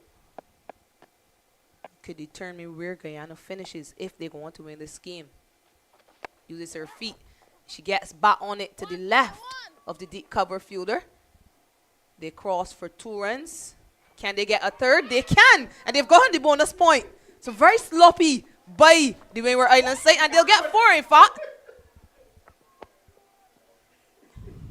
No, this is disappointing. A very disappointing way to end the innings by the Windward Islands side after they had clawed their way back into the game, into this innings after dismissing Campbell. They'll be disappointed, but good alert running by the 2 batters. Well done by Grimman to be able to get back on that firstly, and they completed 4 runs. So final score 131 for 4 at the end of 20. Guyana women, Windward's women, they will need 132 if they're going to take this game.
Welcome back to Warner Park in St. Kitts and Nevis for the chase between Windward Islands women and Guyana women. Guyana women opted to bat first after winning the toss, got up to 131 for 4, securing a bonus point, which could be crucial in terms of where they finish.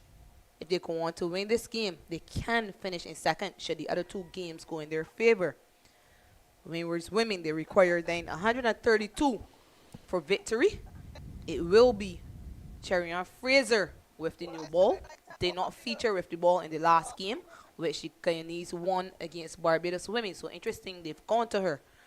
But wickets would have fallen, 3 wickets actually would have fallen to pace in that first innings. So that could be the determining factor. It will be Janelia Glasgow and Zeta James at the top of the order. Remember, no Kiana Joseph today, forcing a change in the batting lineup. Joined by Stacey Ann Adams. Stacey Ann, what can we expect from these Windward Islands batters in particular in this power play phase? Well, I'll continue with that discussion after this first delivery from Cherry and Fraser. Oh, a bit of bounce to start, and right away, Cherry and Fraser picks up a wicket. So Janelia Glasgow has to go back without scoring. And Glasgow is standing her ground. So clearly she's not convinced that she touched it, but it was a loud appeal by Fraser in particular. So Glasgow has to go without scoring when we're women. Not the start they would have wanted, not for one. Well, you're asking me about how I think they'll be going about it. I mean, certainly not a good start. But I'm hoping with the loss of this wicket that the Windward Islands, they don't, and I'll keep using this word, but it's what we've seen, that they don't get stuck, that they still find a way to score. Similar to what Campbell and Mandy Mangru did when they lost 2 quick wickets in the power play. Guyana, they had 38 for 2 after the power play. They went on to score 131 runs. So an early breakthrough, pace to start. So Captain Campbell, she has learned from the innings prior.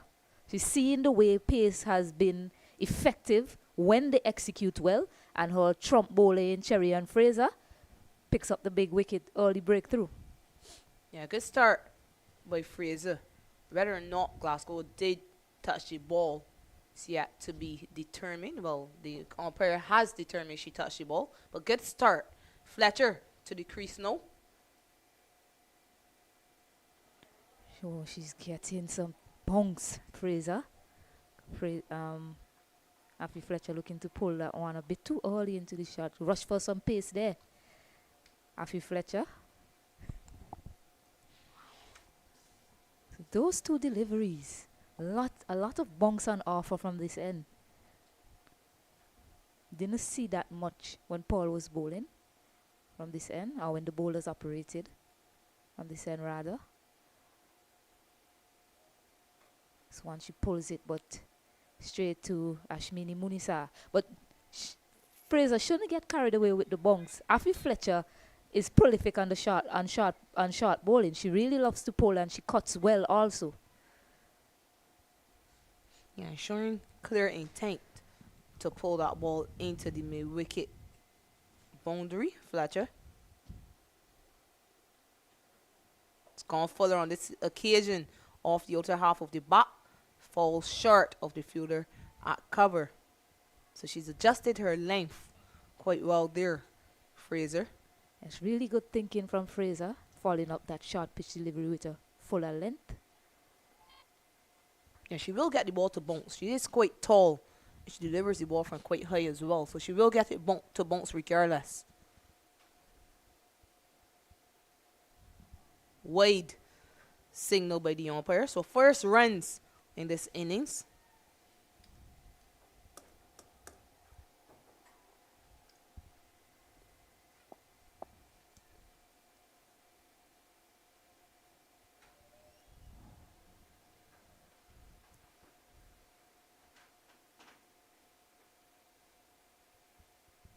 Short again, steered to the right of Mangrove at slip. Yeah, smartly played there by Fletcher to get off the mark. First runs coming from the bat as well for the Windward Islands.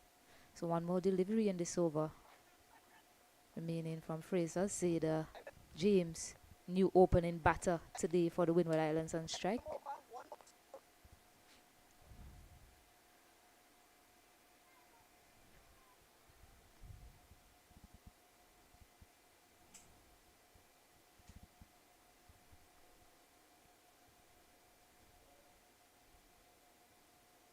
Another wide, this time down the leg side. Failing to adjust to the left-handed batter.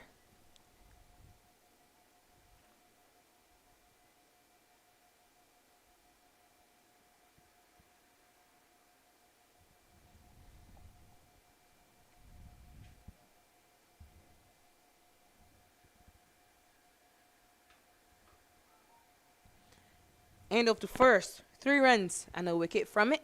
Windward's women 3 for 1.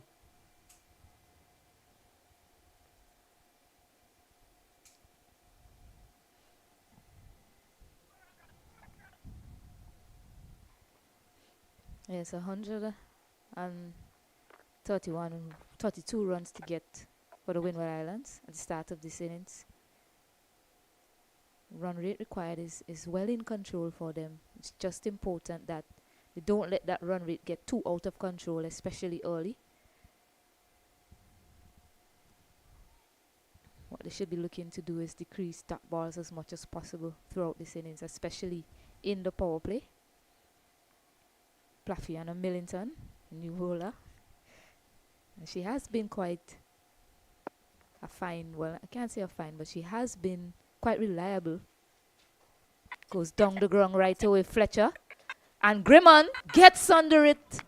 And the wicket-taking prowess in the power play continues for Plafiana Millington. How amazing for her.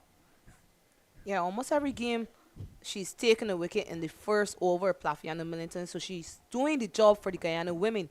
And they're off to the best start they could have wanted. Grimman doing very well, Liliana Grimman, taking that catch and making it look very easy. One of the harder catches to take, running back and taking it over the shoulder. Fletcher, who's shown intent in the 5 deliveries that she's faced, has gone for just 1. Windward's women 3 for 1. Yeah, I know it's easy to get carried away with the score on the board, but it still requires some responsible cricket. And I don't think, I'll say this, that wasn't a very responsible shot from Afi Fletcher. I mean, it's the new bowler, and you know Millington, the job she's been doing in the power play for Guyana, you have to keep her out of the game, especially early. And that should be a win for you. But to go down the ground so early to her, first delivery, no sighters. And she gets a wicket to go. 2 left-handers in her sights now, Plafiana Millington. Yeah, Narissa Crofton has just walked to the crease. Threw in a round for Millington. Hello, the peel, but clearly there was some type of wood involved. Yeah, from the first delivery that Fletcher played, clearly she had no intentions of sticking around for too long. I remember it was a wild heave across the line. She missed the ball by a mile. That was sent down by Fraser. You know, she's gone, and these 2 youngsters have a job to do. 2 St. Lucians. Attempts a sweep. Trickles fine of the fielder who was at backward square. They cross for 2. No signal by the umpire, so Crofton off the mark. Yeah, from here on out for the Windward Islands, it's about understanding the match situation. And 127 to get from 110 balls is certainly still within their grasp. So hit hard straight back to Millington. You look at the way Guyana went about their innings, and they can follow a similar template. Windward Islands, yes, they are chasing. And you know they say chasing is pressure. So a dot ball to finish, 5 for 2 after 2 overs. But yes, chasing is pressure, but it becomes pressure when you get yourself in a situation where it's hard to get out of. Now you are 5 for 2, 2 young batters, as you say, at the middle. But now it's about their mindset there. How do they get about scoring? How do they get on top of these Guyanese bowlers? Guyana has one of the better bowling attack in this tournament. Now you've kind of dug yourself in a hole. So how do you get out of it? 2 wickets down early.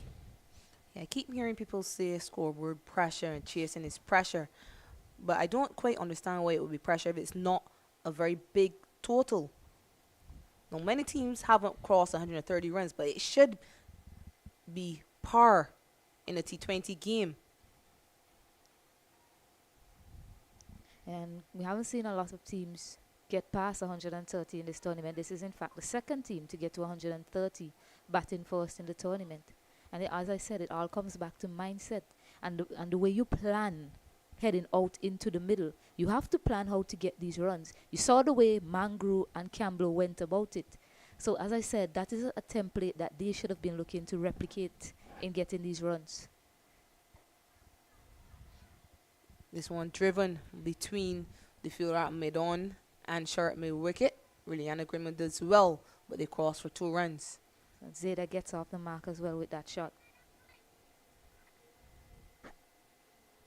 Yeah, it will be interesting to see just how these two in particular go about the innings and this recovery phase. Mangru and Campbell were able to do it for Guyana. Of course, they came together when the score was on 30. So these two coming together a lot earlier. But a chance for these two, an opportunity. And that's the way that I think players should look at it. It's an opportunity to improve and an opportunity to do well for your country. And it's an opportunity to finish the competition on a high as well. Of course, Zeta James has international experience at the highest level. Crafton was in good form at the start of the CG United Women's Super 50 Cup. Consecutive wides, 1 outside the off stump, 1 outside the leg stump. Yeah, I agree with you, Selman. These two should be thinking, I'm starting things here. We've lost 2 wickets early, so it's still pretty early, still in the power play.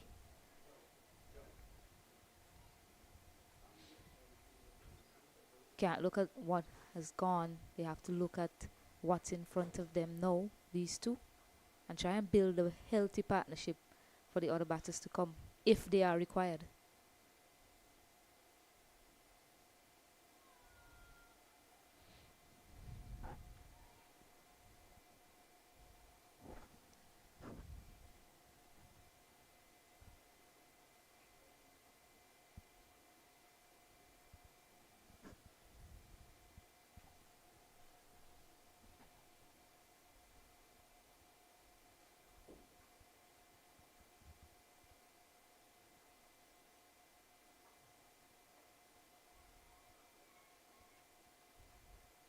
See occasions like opportunities like that. You saw when Campbell and Mangru was batting, any opportunity to score, they were onto it in a flash.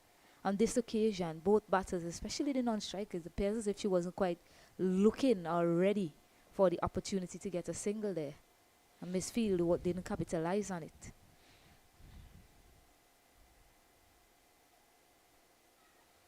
Top Shot. edge. But just to the right of a diving Shameen Campbell and misfielded on the boundary by Trisha Harda. First boundary of the innings.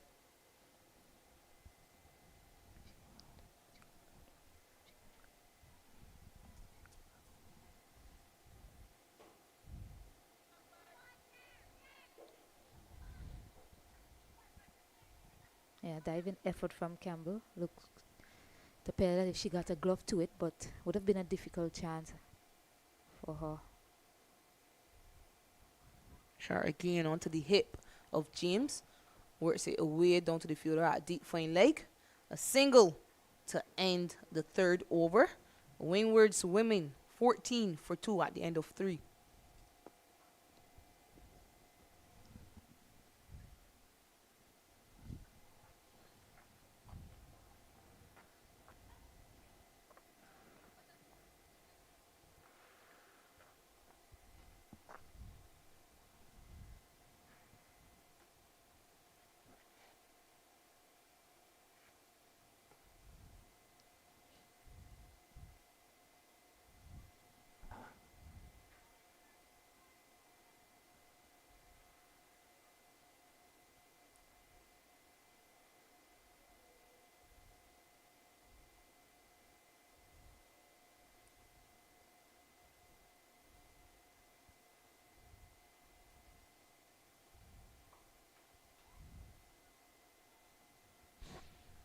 Middleton continues from before end.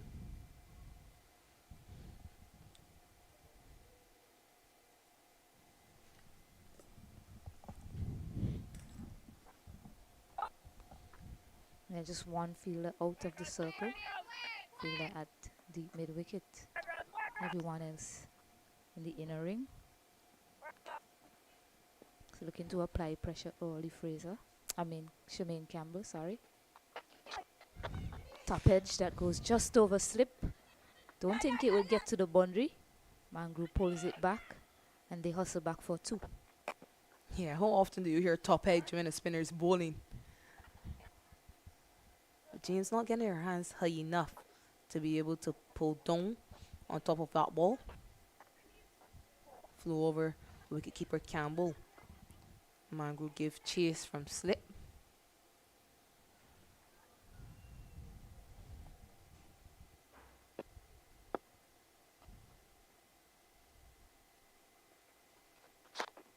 Looks to sweep this time. Should be called a wide. They also get a run. Yeah, so wide signal. Better running from these two.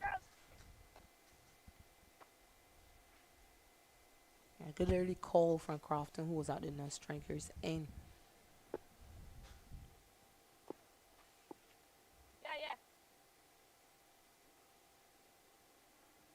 Mid off, going back to the long off boundary.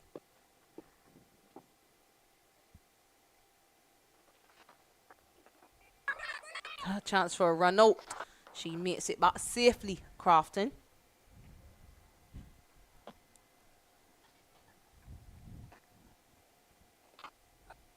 A good call by Zeta James. Good decision to turn Crofton and run around. There's never a run there. It's straight to Fraser at backward point.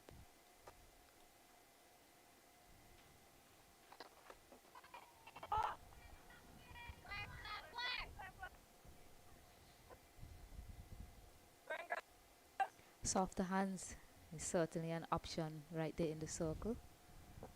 She did pretty hard to Fraser and look for the run. Use of the feet this time.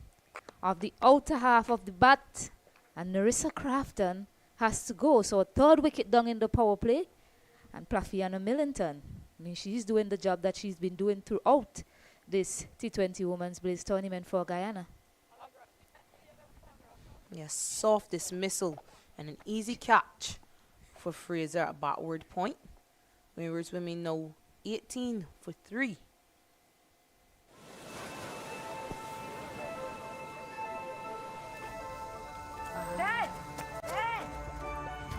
आप लोगों को नजर आ रहे हैं?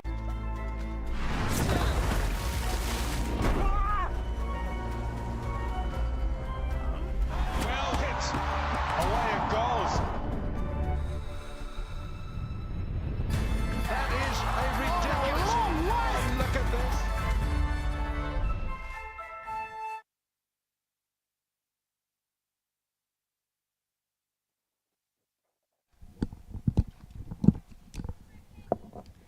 So 18 for 3. 4 overs down. Cherry and Fraser gets a 3rd over in the power play. Kimon Homer. It's a new batter for the Windward Islands.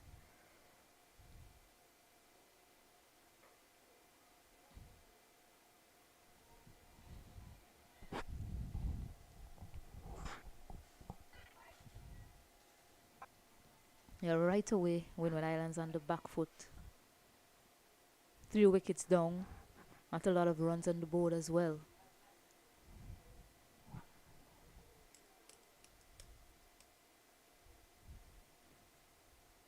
Short, top edge, and over the fielder slip. Cross for 2, good running by James. Just beaten for pace on that occasion. Zeta James. Yeah, 3rd top edge in this innings from her so far. Luckily, none has gone to hand.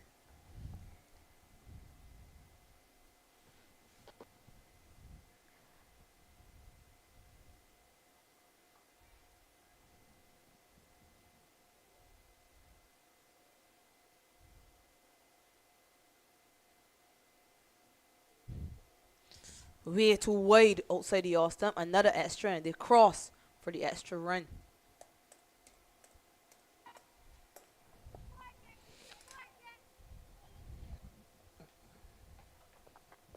Fraser struggled with her line on a number of occasions so far in this innings. It's like no wides on either side.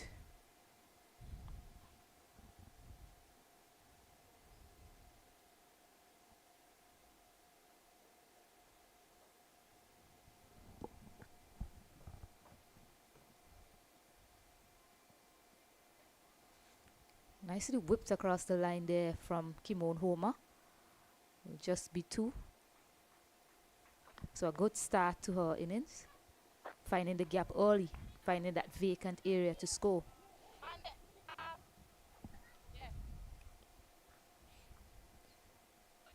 Slit removed immediately. Mangrove goes to short square leg.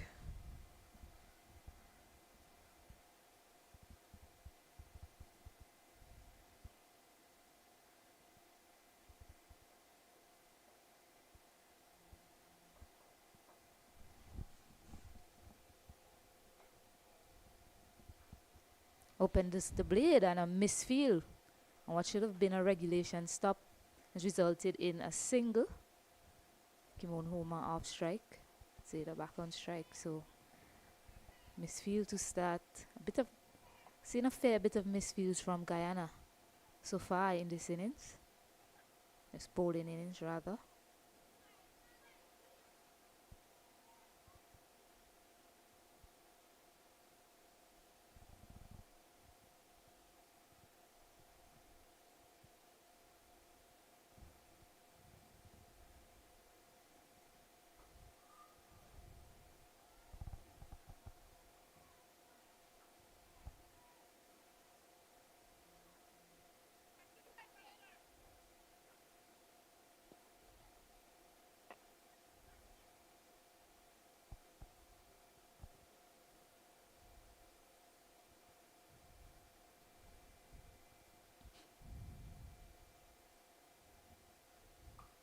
Cuts it.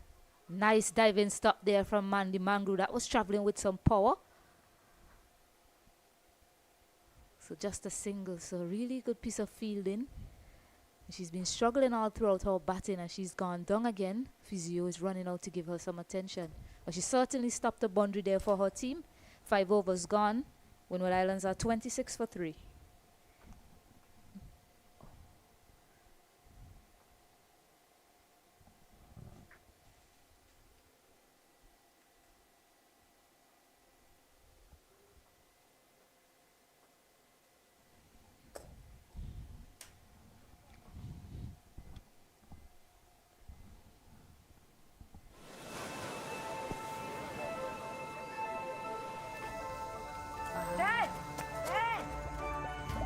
आप लोगों को नजर आ रहे हैं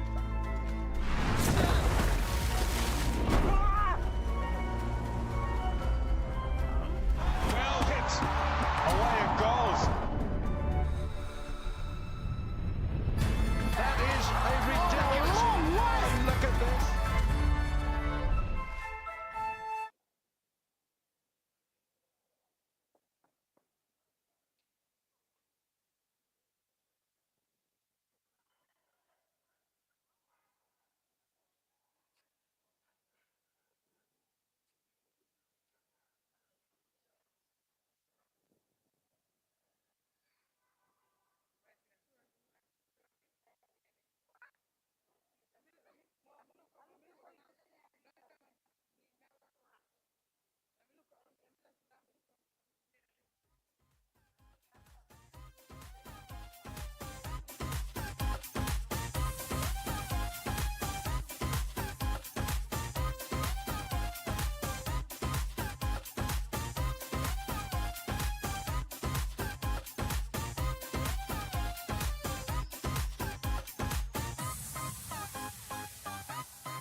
26 for 3 at the end of 5. You haven't missed anything.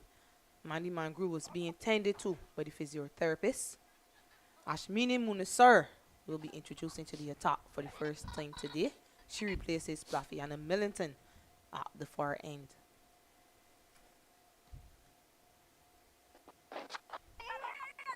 Starts very straight, easily clipped off the hip by Zeta James.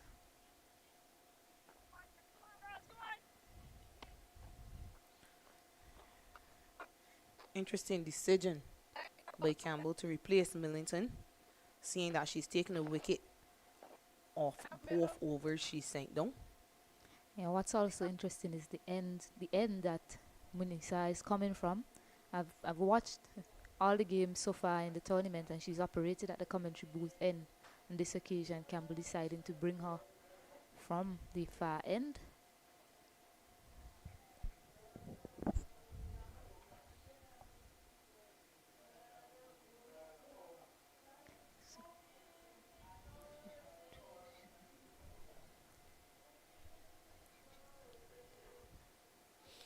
Yeah, no foot movement from Homer, just poking the bat at it.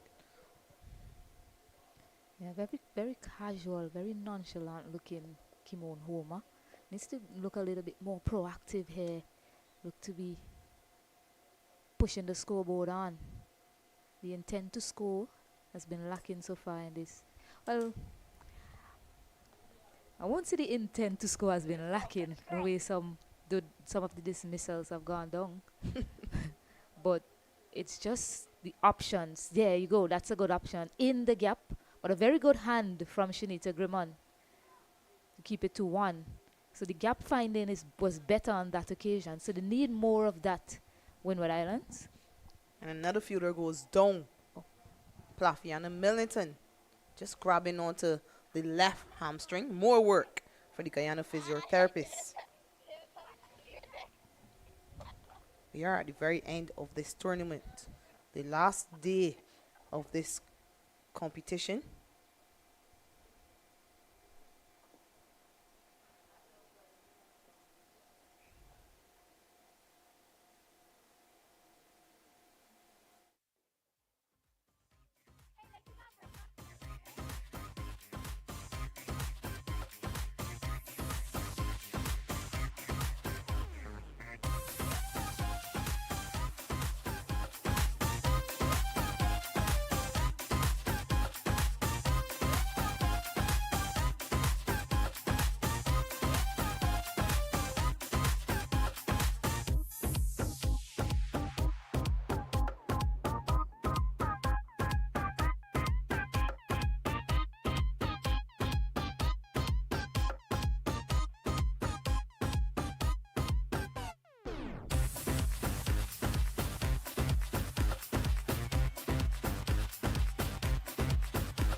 So we're Millington.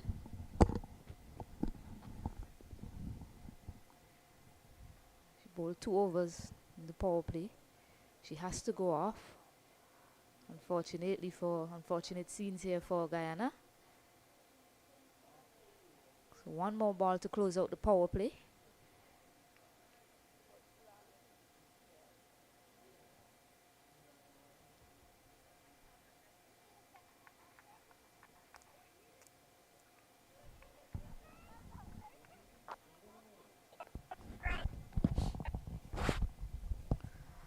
So here we go, finally last ball to close out the power play. And it's a dot to finish. So after 6 overs, the Windward Islands are 28 for 3 at a similar point. Guyana, they were 38 for 2. So a lot of catching up for the Windward Islands to do, Shakira. What do you think? What do you suggest to the Windward Islands going forward if they have to win this game? And the simplest thing to do is to start knocking around the ball, start hitting singles, put pressure on the deep fielders, similar to what Campbell and Mangru did. Get the doubles where they can, and then capitalize on the bad deliveries. Yes, and just to paint a picture in that innings, certainly a beautifully executed innings by those two and Guyana eventually. But they still managed to face 62 dots in that innings, and they managed to get a score of 131. So Windward Islands should be thinking, how about I face about 30 dots going on from here and still find a way to pick up boundaries in between. This one is hit in the air, but a misfield from Cherry and Fraser. And that'll be a boundary for the Windward Islands. So certainly a good way to start the 7th over from Kimon Homer. Yeah, way too short and wide from Schultz, but certainly Fraser should have done better at backward point.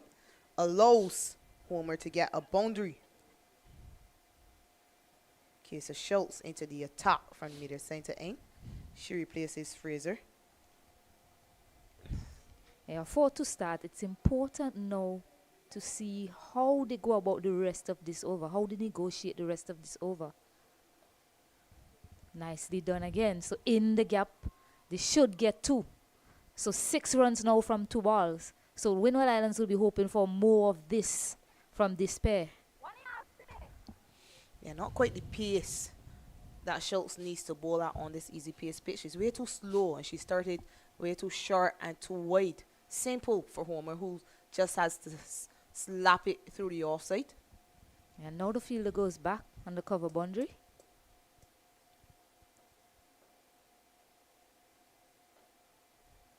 Yeah, you can afford to go a bit further at Homer. She isn't striding out to the ball. She's stuck in the crease and just using her hands, relying on room to score. Short again. This one pulled into the deep. Shanita Grimman on the boundary. Keeps it down to 1.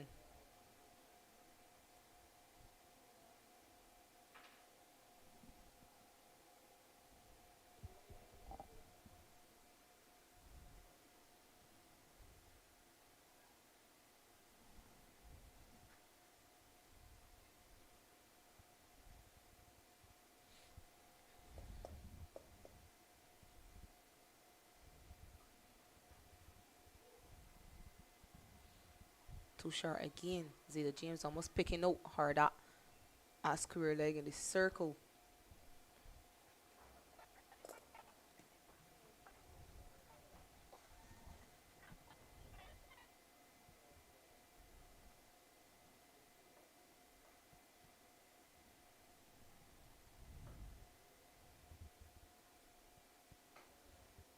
Slap but straight to Liliana Grimman at mid-off. A dot to end.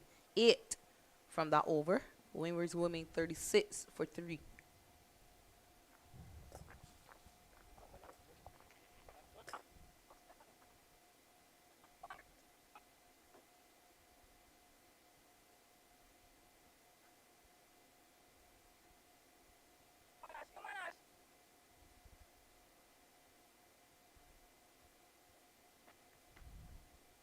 It's also a change from Guyana. Usually you see Shanita Grimman coming from that end to follow up Millington, but they've decided to go for Munisa. Yeah, I think that's been prompted because Grimman hasn't gone very well with the ball. She hasn't shown lots of control, especially in the last couple of games. Schultz was decent with the ball against Barbados. Schultz obviously bowled from this media center end in that game against Barbados. So perhaps because they wanted to introduce Schultz early and bring her from her preferred end, Munisar has gone to the far end.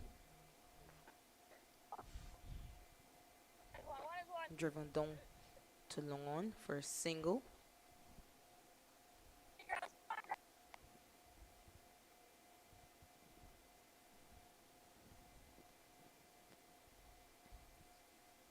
Munisar, of course, is very versatile. She's been able to adapt and adjust to whatever has been asked of her.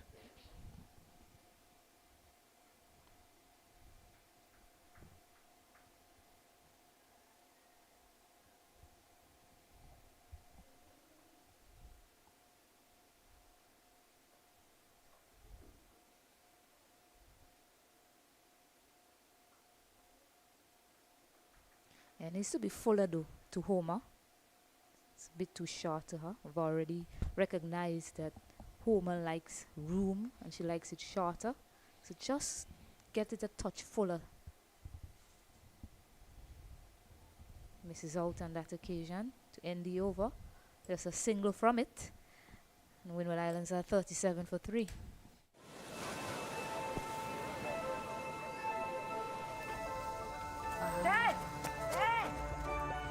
Is that real? आप लोगों को नजर आ रहा है?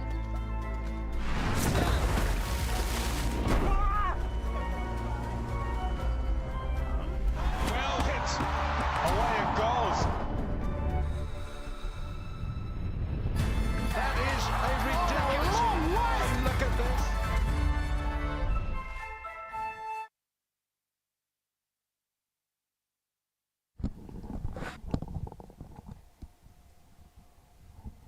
Schultz to continue.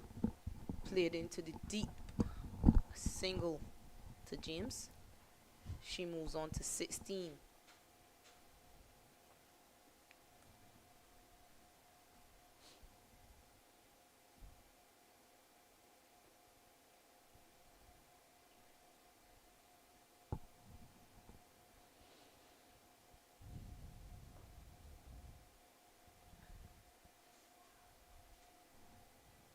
So very full delivery.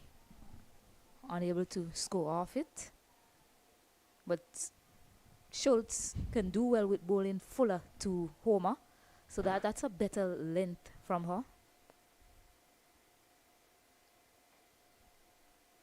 Yeah, Homer really stuck on the crease. Heavily dependent on shorter, wider deliveries.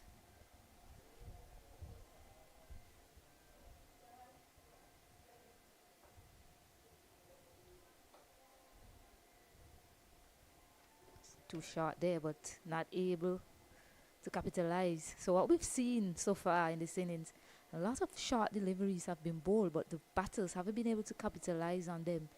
Balls being hit straight to fielders. This one is fuller, it's in the air. Shabika Gajnabi is getting under it and takes it quite easily. So there you go, that fuller length picks up the wicket of Kimon Homer. Yeah, not hard to decide what length to bowl to a batter who's stuck on the crease and reluctant to straight out. Schultz gets a wicket, a very simple catch held by Shabika Gajnabi. She's not going to drop that. They lose a fourth when we're remains 38 for 4 now.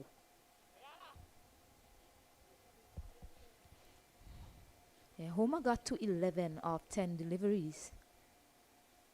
And at her dismissal, she's gone for 11 of 18 deliveries. So quite a fair few bit of dot balls in between there after getting to 11 in a hurry.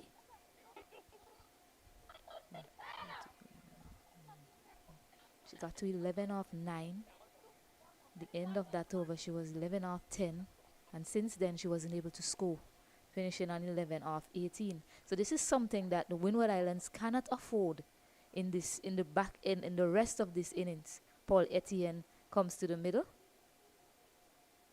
So they need to decrease the dot balls as much as possible. You require 94 runs now of 67 deliveries. And at this position now, you're going to see a lot of batters coming out and just going at it. And you will say that it's a position that they got themselves into after the way they started the innings. Yeah, you spoke heavily about the template for scoring and the template for chasing a total as such. We haven't seen any clear plans from this Windward Islands side.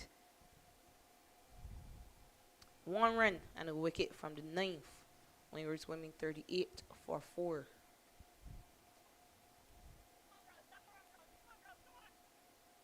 Yeah, and the word plan, strategy. You must think of how you're going to get these runs. And we have to go back to the first innings. It's a perfect example of how to go about scoring. Especially from Mandy Mangru. Understanding her game, knowing her strengths and her weaknesses, and tapping into her strengths more so in that innings, allowing her to get to a half century. This one is walked off the pads. Looking for a quick single, which should have easily been taken, but non-striker wasn't ready for it, and a single gone down. And it should have been in non-striker's call as well. She's the one who can clearly see where the ball went.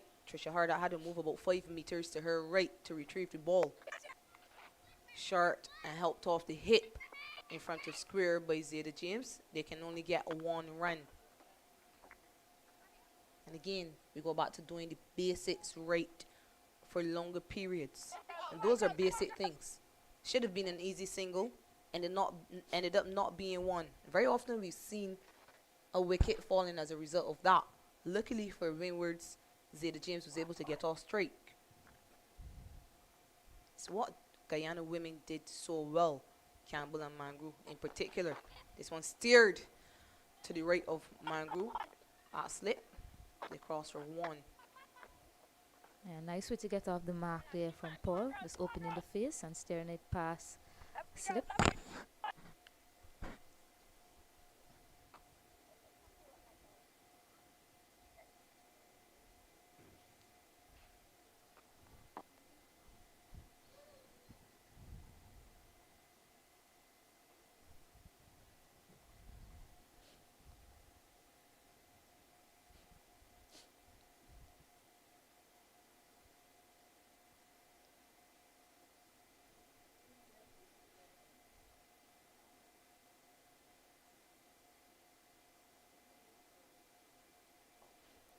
Yeah, nicely done. Nicely done there from Zeta James. Taking it over the infield on that occasion and picking up 4. Yeah, all the fielders in the circle on the offside. So she only needed a bit of room. And she got the length as well to be able to get under that ball and lift it over those fielders. She moves to 21 now, Zeta James. Yeah, I always get excited when I see batters playing shots like that, Selman. It tells me that they're thinking about their scoring options. Someone played into the circle just for a single. And it also gives the captain something else to think about in terms of where her deep fielder should be. And oftentimes, when that happens, the captain takes the fielder from a position that the batter is actually aiming to score. So a really good option. And at the end of 10 overs, they're 44 for 4 Windward Islands. And the players will take a drinks break. Is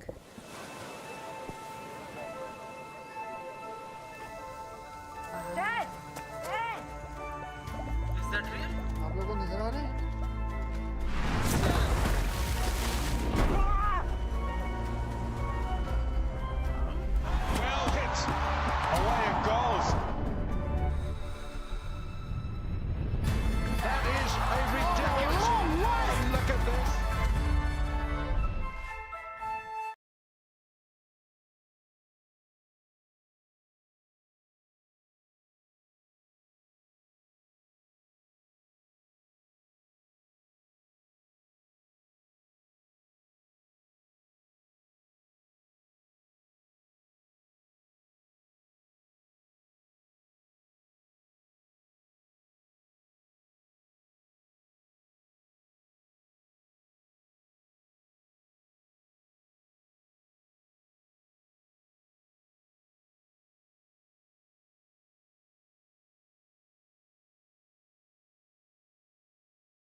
But after the drinks break, we were swimming 44 for 4. And made that 44 for 5. Pearl Etienne stumped off the bowling of Casey Schultz. You know Paul isn't going to die wandering. Looking right away after the drinks break to accelerate the scoring rate. An easy stumping there for Captain Shemaine Campbell. And nowhere close to that. Clearly she made it her mind during that drinks break that she was using her feet regardless of where the ball was. Advance a mile away from the ball, and it's an easy stumping by Campbell. Schultz has a second wicket, 44 for 5 now.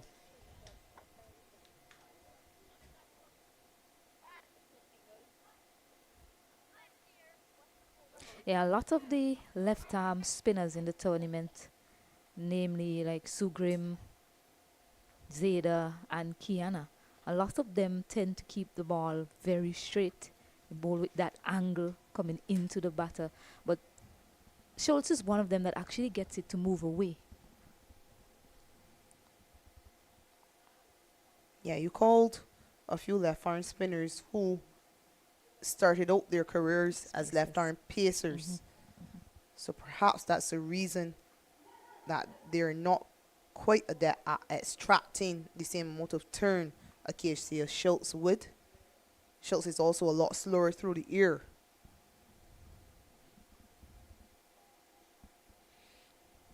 Karina Noel to the crease, slip still in place. Deep cover, long on, and deep mid wicket with 3 fielders on the boundary.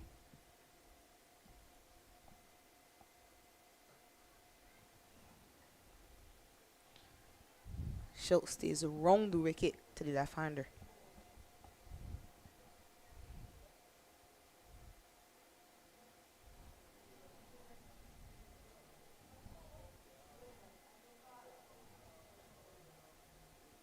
Guided pass backward point for a single. Noel off the mark.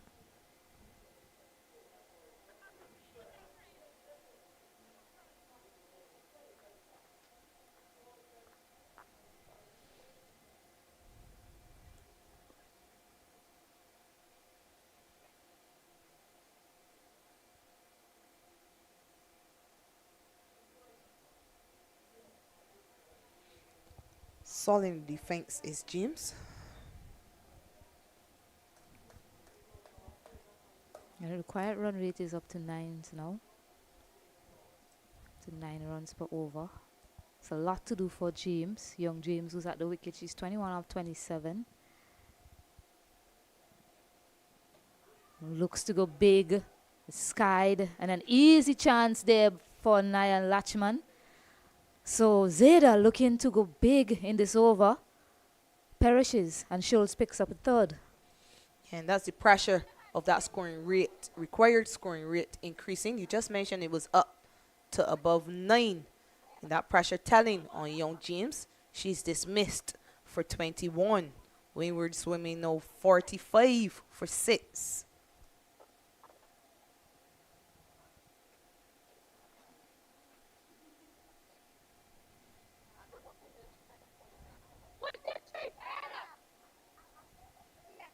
So a new batter, Malaika Edward. Another left-hander.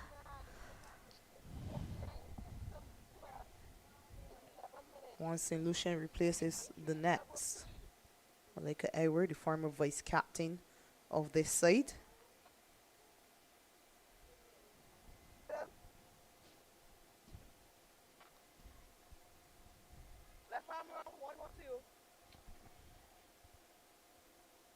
See Lachman, who just took the catch warming up.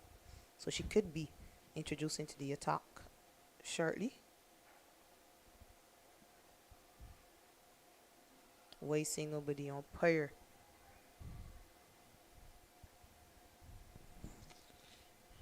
.46 for 6 now.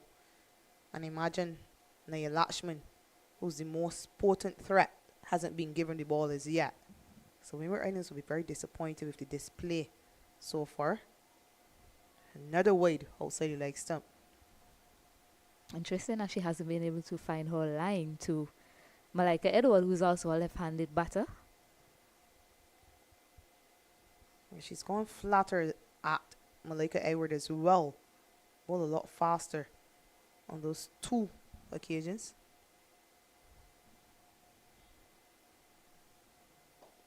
Tries to flick this one, no. Low full toss. Dot to end the over. 47 for 6 at the end of 11.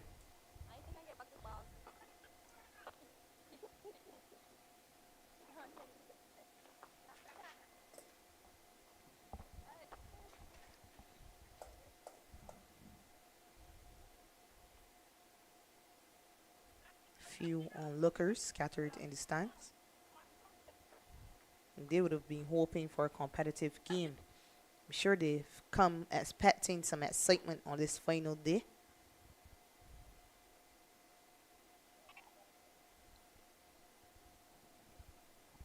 As we thought, it is Naya Lakshman, the wrist spinner, who replaces Ashmini Munisar at the far end. She'll be bowling to left-handed Karina Noel.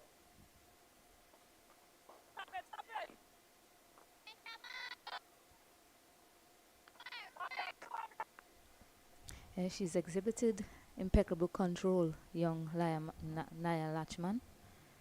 So a wrist spinner. It's quite accurate in her delivering. This one is hit across the line, just a single. And she's been quite accurate. Really impressive young wrist spinner.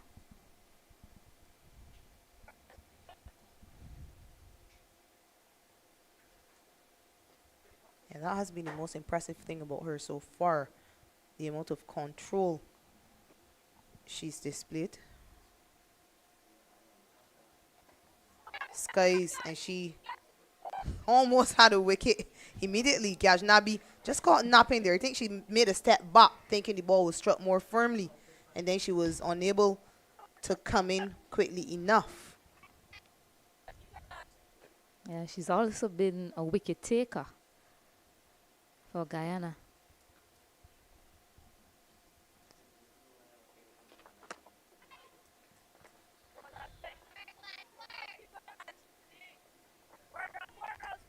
I was very happy to see how early she was given the ball in that last game. She did bowl in that power play against Barbados Women.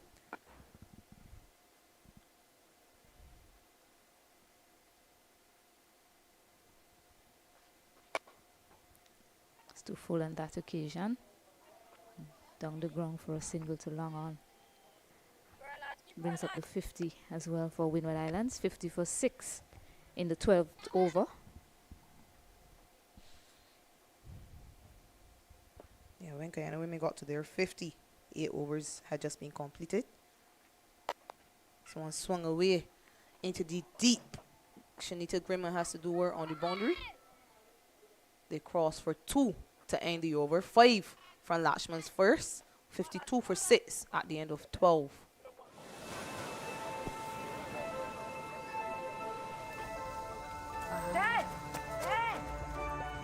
Is that real? आप लोगों को नजर आ रहे हैं?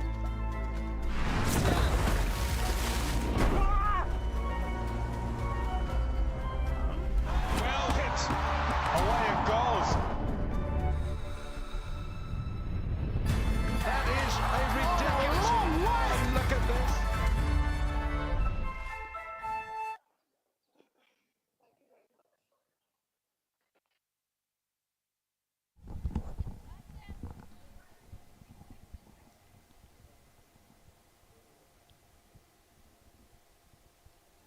So Schultz to finish things off in her spell. He's picked up 3 wickets so far. Bit of byplay going on between her and Malika Edward at the non-striker end.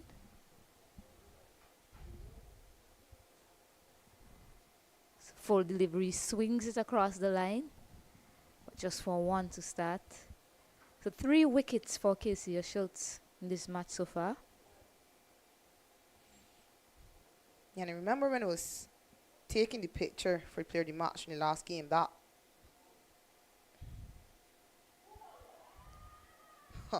and she has a 4th wicket. In fact, a judge stumped by umpire Ayana Holder. Malika Edward has to go. It was a wild heave across the line. Didn't make contact. And perhaps she just dragged out of the crease. Enough allowing Shemaine Campbell to get her second stumping of the innings. Yeah, really smart piece of keeping there from Shemaine Campbell. Quick hands as well.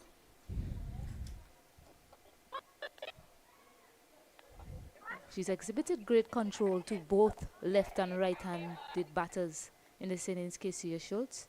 She's accounted for three left-handed batters in this match so far. She's been able to take the ball across the two left-handed batters, Zada James and Malika Edward. She's been able to take the ball across the left-handed batters, which has been key in both dismissals actually, taking the ball away from them, and they are looking to play with the spin, with that angle, but she's been able to get that ball to go across them, and those batters looking to take it to the onside.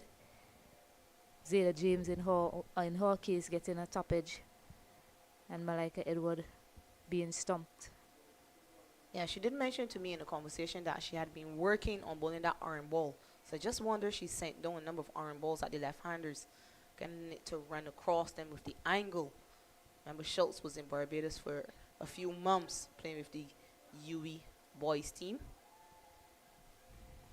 deciding to try to find a way to get some competitive cricket in. She'll be pleased with the way she's ended the tournament. She's finally gotten some results. And I was just talking about that player of the match presentation. It was Ghaznavi who got the player of the match on that occasion. And she wanted to give the praise to Schultz. Of course, they're very good friends, those two, but I think it was because she was happy that Schultz was finally able to get some results. I think she got 2 wickets in that game. So 4, and she has 2 legal deliveries remaining in this spell. And it could be 5, and she does have a 5 for Casey Schultz. And just look at the elation from everyone in the field. She's lifted by Captain Shemaine Campbell. 5 for Casey Schultz. The excitement in the commentary box as well. I'm really happy. I'm really happy for this young lady. She by her standard, she'll say she's usually very hard on herself. And sometimes you have to tell her, you don't need to be so hard on yourself. You're doing a lot of things right, but the results aren't there. And now the results are coming through for Casey Schultz, picking up a 5 in this innings. Can she get a 6th? 6 wicket, 1 more ball remaining. And I'm really happy for her. The same way the Guyana team showed their excitement. Shemaine Campbell lifting her up off the ground.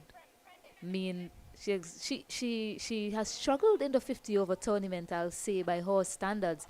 And in that game against Barbados, a switch was flicked, especially after she got that wicket of Alia Aline. And she found her line and length, and so far, she's continuing, even in this innings against the Windward Islands team.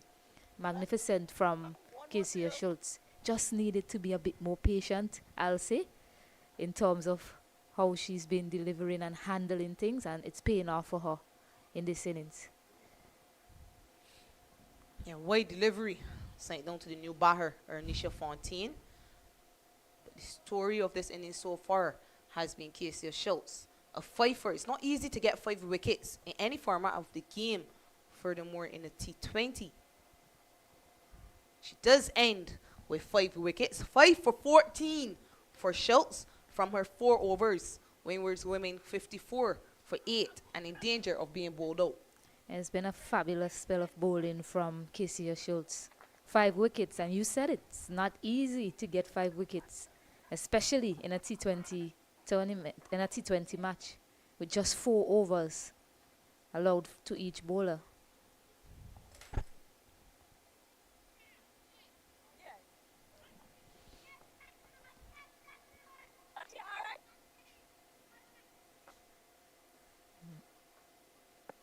It's just 2 fielders out. Campbell hasn't really been forced to push back the 4 fielders out. Full delivery to start. Hit down the ground. You look for a single, a good bit of fielding from Ghaznavi. And she hasn't been forced in this innings, Campbell, to use 4 fielders out at any point. probably remember once in an over where she had 4 fielders out. No need for that. The team is under pressure.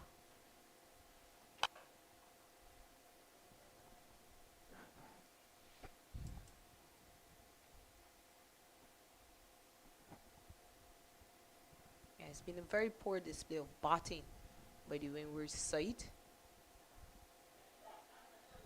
They were decent with the ball in parts. They weren't consistently good. They weren't very good in the field either. You take your mind back to that last ball of that previous innings when they allowed the batters to run 4 runs.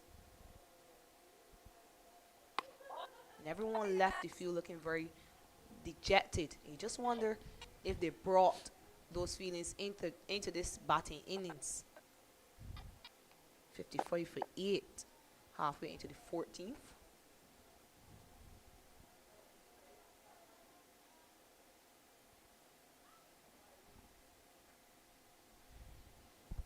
Make that 56 now. Wide down the leg side. Right. I always knew it was going to be a tough ask against this Guyana bowling unit. But just as you mentioned earlier, it appears as if Windward Islands came out with no plan in terms of how to approach chasing down 131. And it's not a score that should intimidate you. Not on good batting pitches. We saw how easy it was for Campbell and Magru to rotate the strike. You just have to come out positively and with a plan, with some type of intent. We didn't see that by the Windward's batters, and that's the reason they're in this position.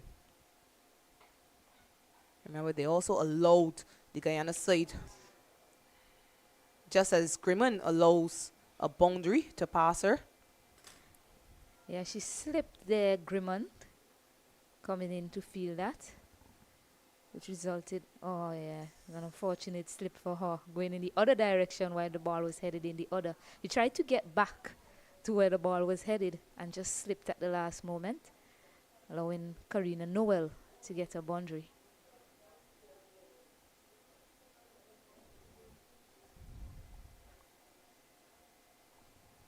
This one off the outer half of the bat, and it's caught by Fraser at backward point. First wicket for Lachman, 9 down now.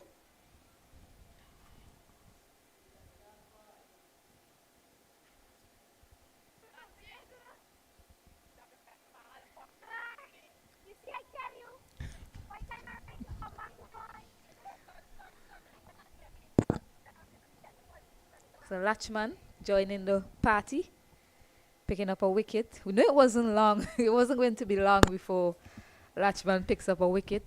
She has shown the ability to pick up wickets in this tournament. 61 for 9 now. Young Amaya Gilbert into bat with Onisha Fontaine and Plafiana Millington with the ball in hand.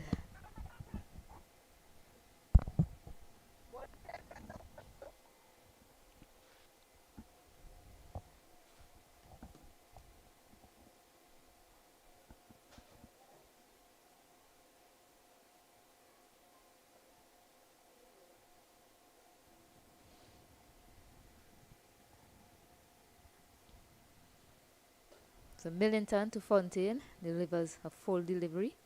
She's clutching at that left leg, Millington. She did go off earlier to get some attention from the physio.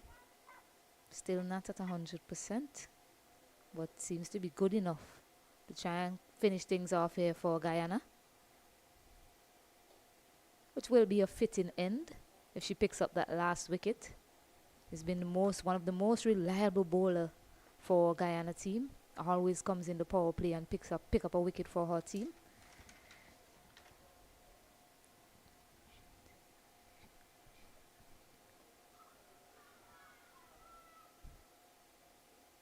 Optimistic appeal for a caught behind.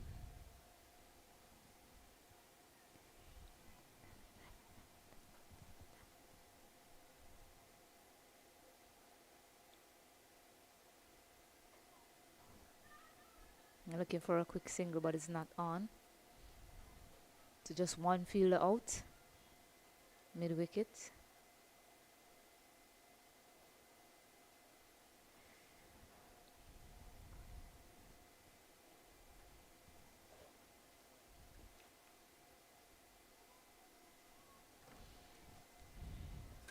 So one more delivery remaining in the 15th.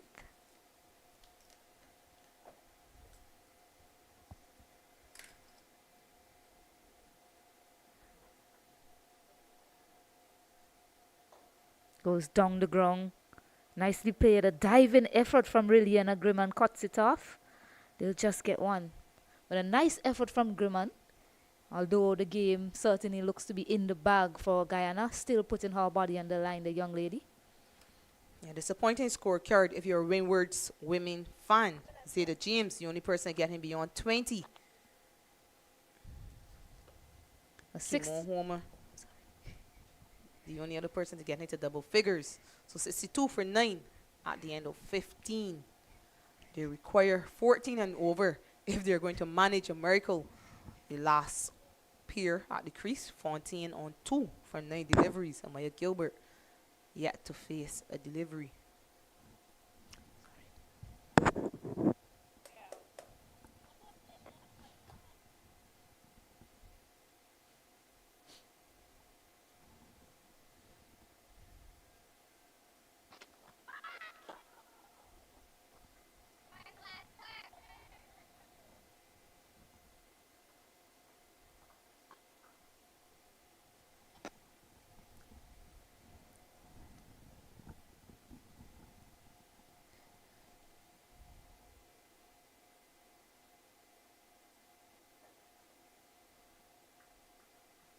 Two dots to start from Nia Latchman.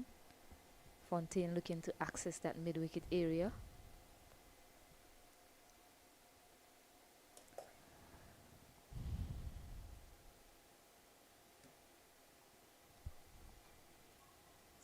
This one is skied. Campbell tells everyone to stay clear. She'll finish things off. So catch taken by Captain Campbell. And the Windward Islands have been bowled out for 62. So that's all she wrote here for the Windward Islands and their tournament, managing only to pick up one win in this Cricket West Indies Women's T20 Blaze. Yeah, one-sided affair here at Warner Park in St. Kitts for the first game in the final round of the West Indies Women's T20 Blaze. Disappointment for the Windward Islands side, but congratulations all around in that Guyanese side, especially to Cassius Schultz, who ended with 5 wickets for 14 runs, the star of the show today. And Guyana women, they have taken the game by 69 runs. They've gotten a bonus point as well, so they move up to 13 points, and they will sit and wait to see what happens in the final 2 games. Next game being played between Leeward Islands women and the winners of this competition, Jamaica women. The final game, remember the games are half an hour earlier today, so that second game is at 2. The final game starts at 6:30, and that will be between Trinidad and Tobago women and Barbados women.